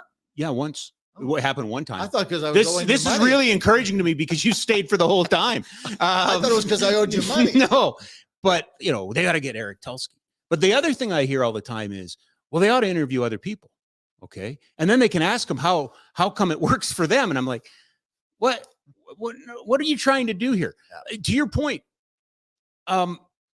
we had these conversations around Daryl's first tenure, and we were talking about who, you know, I remember talking about, you know, Vancouver, and you had the inside line on Mike Gillis. Yeah. I was like, well, why was trying to make Vancouver the place that was doing things. So who's out there in your mind? If you were recruiting for this position right now, and I'm Bruce, I don't know if I should tell you the parameter is you inherit Daryl or you get to make a decision on Daryl. I think it's you inherit Daryl, but I don't know. Yeah. But that's a big difference. Well, no, it is a huge difference, isn't it? Yeah. I will say going into this, I don't follow it the way I used to enough to know who the hot young people are. Yeah. Men or women, who they are. Mm-hmm. I don't have somebody who I can say that person needs to be put here, but they have to find that person who's ready to come in here and make this a going concern. Would you interview Craig Conroy? You know, obviously, I think you have to do that. I'd like to hear what Craig thinks, because I'm sure Craig has had to bite his lip when other people were above him. Sure. He may have those ideas. Yeah. He may have those ideas. I think he's a guy you want to keep around your franchise. You know, he's a good humor guy. You want him around, and I would give him the interview, but I just want people to watch a Flames game and say, wow, man, they run a good shop. Look at them. You know, they have a small market, but compared to other people, but look at what they're able to do with it. That's part of, and I could be completely proven wrong. And I it's a drinking game around here. Everybody knows, oh, he's about to talk about Matty Phillips. But I just felt like that was the biggest swing and a miss this year, that you lose 24 games, or you go 24 times, you go to overtime, you lose 17, you lose whatever it was, 32 one-goal games. And you had this kid and you never gave him a chance. You played him 2 games and then sent him back. So Daryl. Right. But because but Daryl comes from that era that it's not my job to develop at the NHL level. Yeah, well, maybe he still thinks that, but it's his job to find some guys who can score in the shootout, because the shootout cost you a playoff spot. It did. Let me ask you a quick question here. Absolutely. I know we're up against. Why do you think it worked for Daryl in LA and it hasn't worked really the way he wanted it to here in Calgary? Because I think the game has changed that much again. No, but it wasn't working for him before. Then he goes to LA and he wins. Well, I think he went to. We all predicted that it was going to crash and burn. But I think he inherited it. He picked up a team that had Doughty and Quick and Kopitar in their prime, good players. I think they were underachieving. I think he went in there and cracked the whip. You know, you talk to Robin Regier, you talk to guys that played down there, and you know, Darryl was Darryl. He was just coaching. The same thing in 03-04, right? He was even the regular season of 05-06. I know how the first round ended, but it was a good team in the regular season. They weren't having any fun, and they weren't having any fun in LA, but they were winning. Right. And I think I'm just wondering whether that group, that leadership group, just basically pushed him to this. Didn't let him stand in the middle of the dressing room the way he does now. That they had him in the dressing room and they knew what they could do, but there was also my understanding is there were a couple of times the doors got locked. Okay. Does that sound about right? Yeah, that's just my question. Okay. I don't have I didn't have an answer to it. I was just really curious. No, I think, but I still think the game has, and I know it's almost a decade ago now, but I think the game has undergone a lot of changes yet again. Oh yeah, I think absolutely. You know, it's funny. I watched the physicality. You know, okay, you have something last to say. I'm going to finish with this. You and I, some of the greatest conversations you and I ever. I remember one underneath the uprights of a big man, and we talked about fighting. And you were so wrong, Bruce, and I was happy to tell you and inform you how wrong you were. And God bless you, because you'd stay there and listen to how wrong you were and everything. And here we are, 20 years later, out of the game. Really? For all intents and purposes. The juniors are getting rid of it. They never had to mandate it. They just, and I think, you know, to me, when we talk about Darryl in LA, in between Darryl in LA and this tenure, fighting fell off. And I'm not saying he was all about fighting, but the game changed. And that was one of the indicators the game changed. And I am here to say that if I could go back in time, 33-year-old Rob owes you an apology, because 33-year-old Rob was full of piss and vinegar and John Wayne and rah and masculinity. And you got to fight. You got to fight. You got to fight, because that's what men do. And I did it on the radio and everything like that. But that's 53, but it was good. But 53-year-old Rob now has taken the, the Concussion Institute training and, you know, it gets me going. Sure. But I don't need it. I'm not sitting watching the game anymore. I'm not calling for its outright ban. I'm not sure. I'm very curious to see what happens in the Quebec League. I think it's going to ban itself. It feels like it, doesn't it? Malcolm Gladwell did a piece years ago about how we thought that maybe in 25 years the NFL wouldn't exist because people are losing the appetite for that. I remember that kind of violence. It'll be interesting. But don't you think without fantasy football and gambling, it might have? Oh yeah.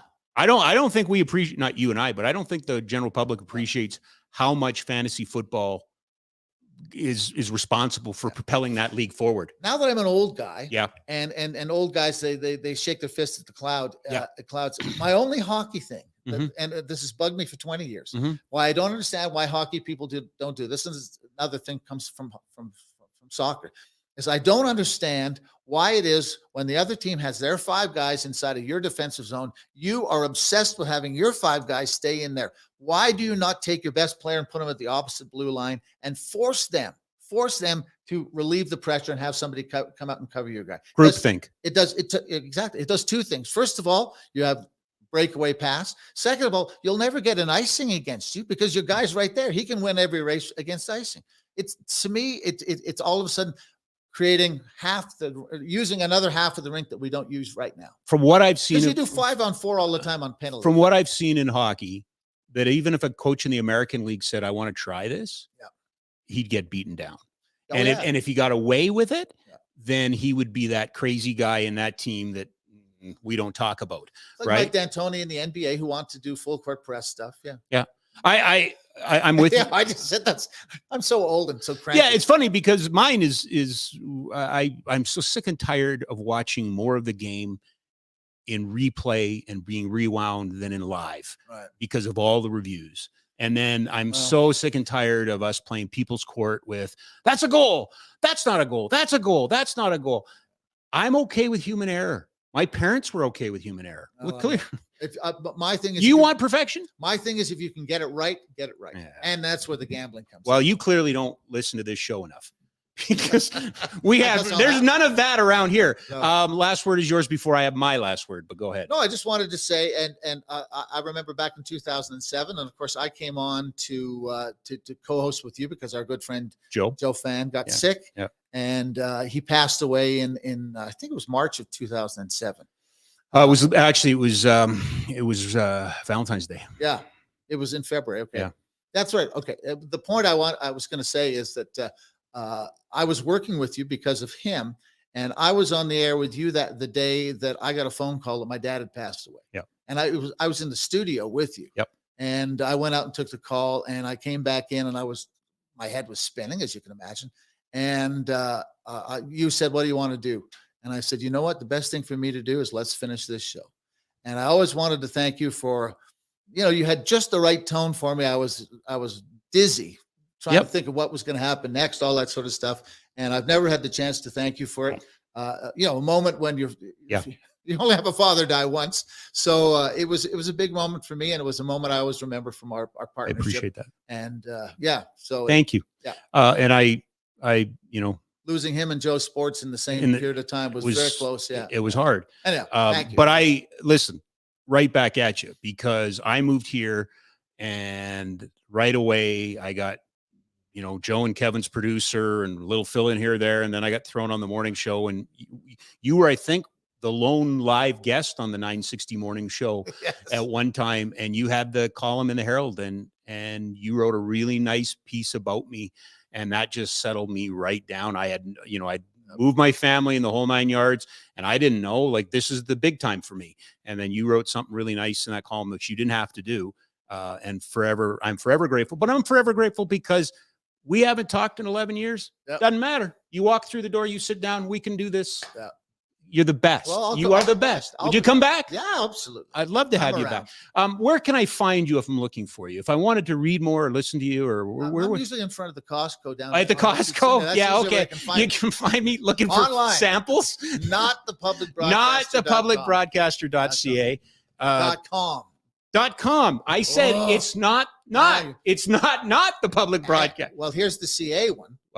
If you want to see any of my books. Yes. We didn't even talk about the biography I just did with the CEO of the Bank of Montreal, Tony Comper. I did a book with him, helped him do a book called Personal Account. Oh, really? I did something other than hockey. And how was that experience? It was fantastic. Was it? He has a box for the Leaf games. He has a box for the Raptor games. You just said nothing to do with sports. He has a box.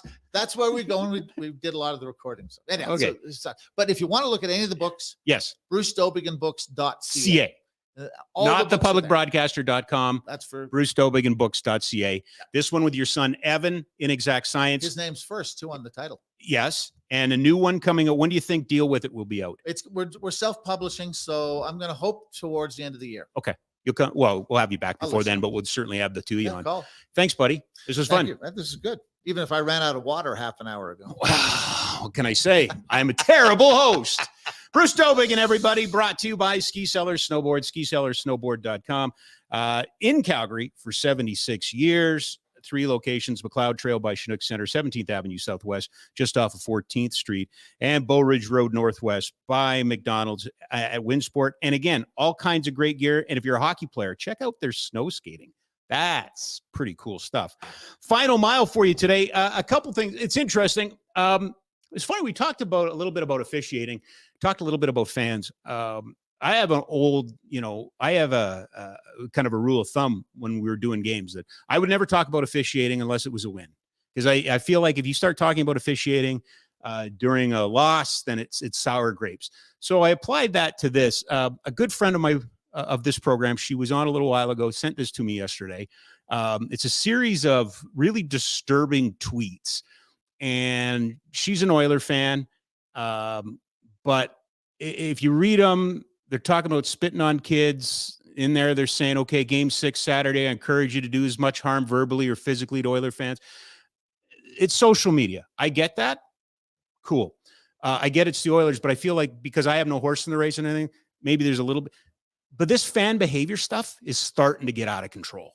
I mean, it's starting. You talk to, God love him, Rick Tulsey's an amazing ambassador for CSEC and an usher over there. But since the pandemic, fan behavior across the board, social media, in person, it's out of control. And you don't condone spitting on children. Now, this little tirade of mine, me telling you that the social media should be nicer, isn't going to go anywhere. But what I can do is continue to beat the drum that we got to start being better people. Like fan behavior, we'll get into the next story in a second, and it directly connects to this. But when you see people threatening kids, when you see people, and I get it. I get it. I remember the 1990s Hockey Canada campaign, don't yell at the refs, don't scream at the kids, and the whole adage that, it's 99% of the people are great, the 1% won't read this. And I get that part, but that doesn't mean we shouldn't be talking about fan behavior, nor does it mean we should be accepting unruly fan behavior. And it has become a problem here post-COVID. That brings me to my second point. Saw this today, courtesy of our friends at Barstool. New Jersey Little League will force parents that confront an umpire to suit up and ump 3 games before they are allowed to return as spectators. Damn right. We should be doing this. And I put it out earlier today, and I love the responses I get.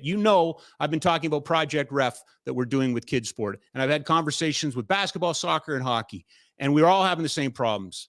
Fan conduct, it's fan behavior again. And maybe we need to take some extreme steps, but we're running out of officials. We are running out of volunteers. We're running out of people who want to put up. Ty, close your ears. Ty, don't listen to this part. We're tired of people who just don't want to deal with the bullshit anymore. If you're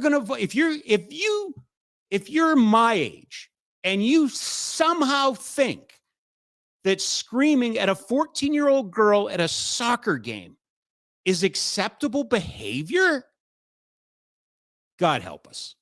God help us all. So maybe we should take some of these steps. So congratulations to New Jersey. Check out Kids Sport Project Ref. By the way, great news out of the annual general meeting yesterday for Kids Sport. We had a record year last year in terms of kids helped and equipment sent out the door. And this year, already in 2023, we are miles ahead of even our busiest year ever. So we're helping families. Bad news is families need help, but the fact is there is a safety net. Great to have Bruce in the studio with us. Coming up on Friday, Wes Gilbertson from Post Media and David Legg from Mount Royal University. Enjoy the playoffs, everybody. Have a great day till we see you then. Bye.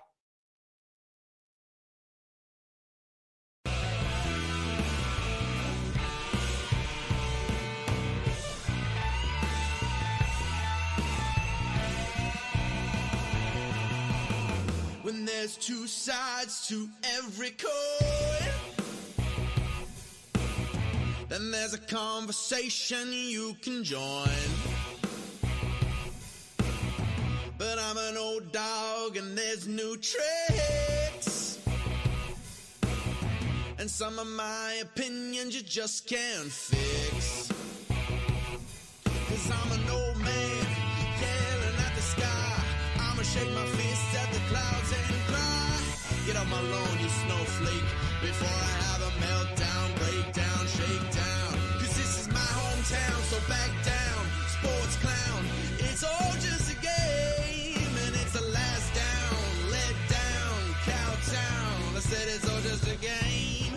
I give the touchdown, the rundown, the lowdown. 'Cause it's over the game, gonna crack down and shut down. Sundown. I said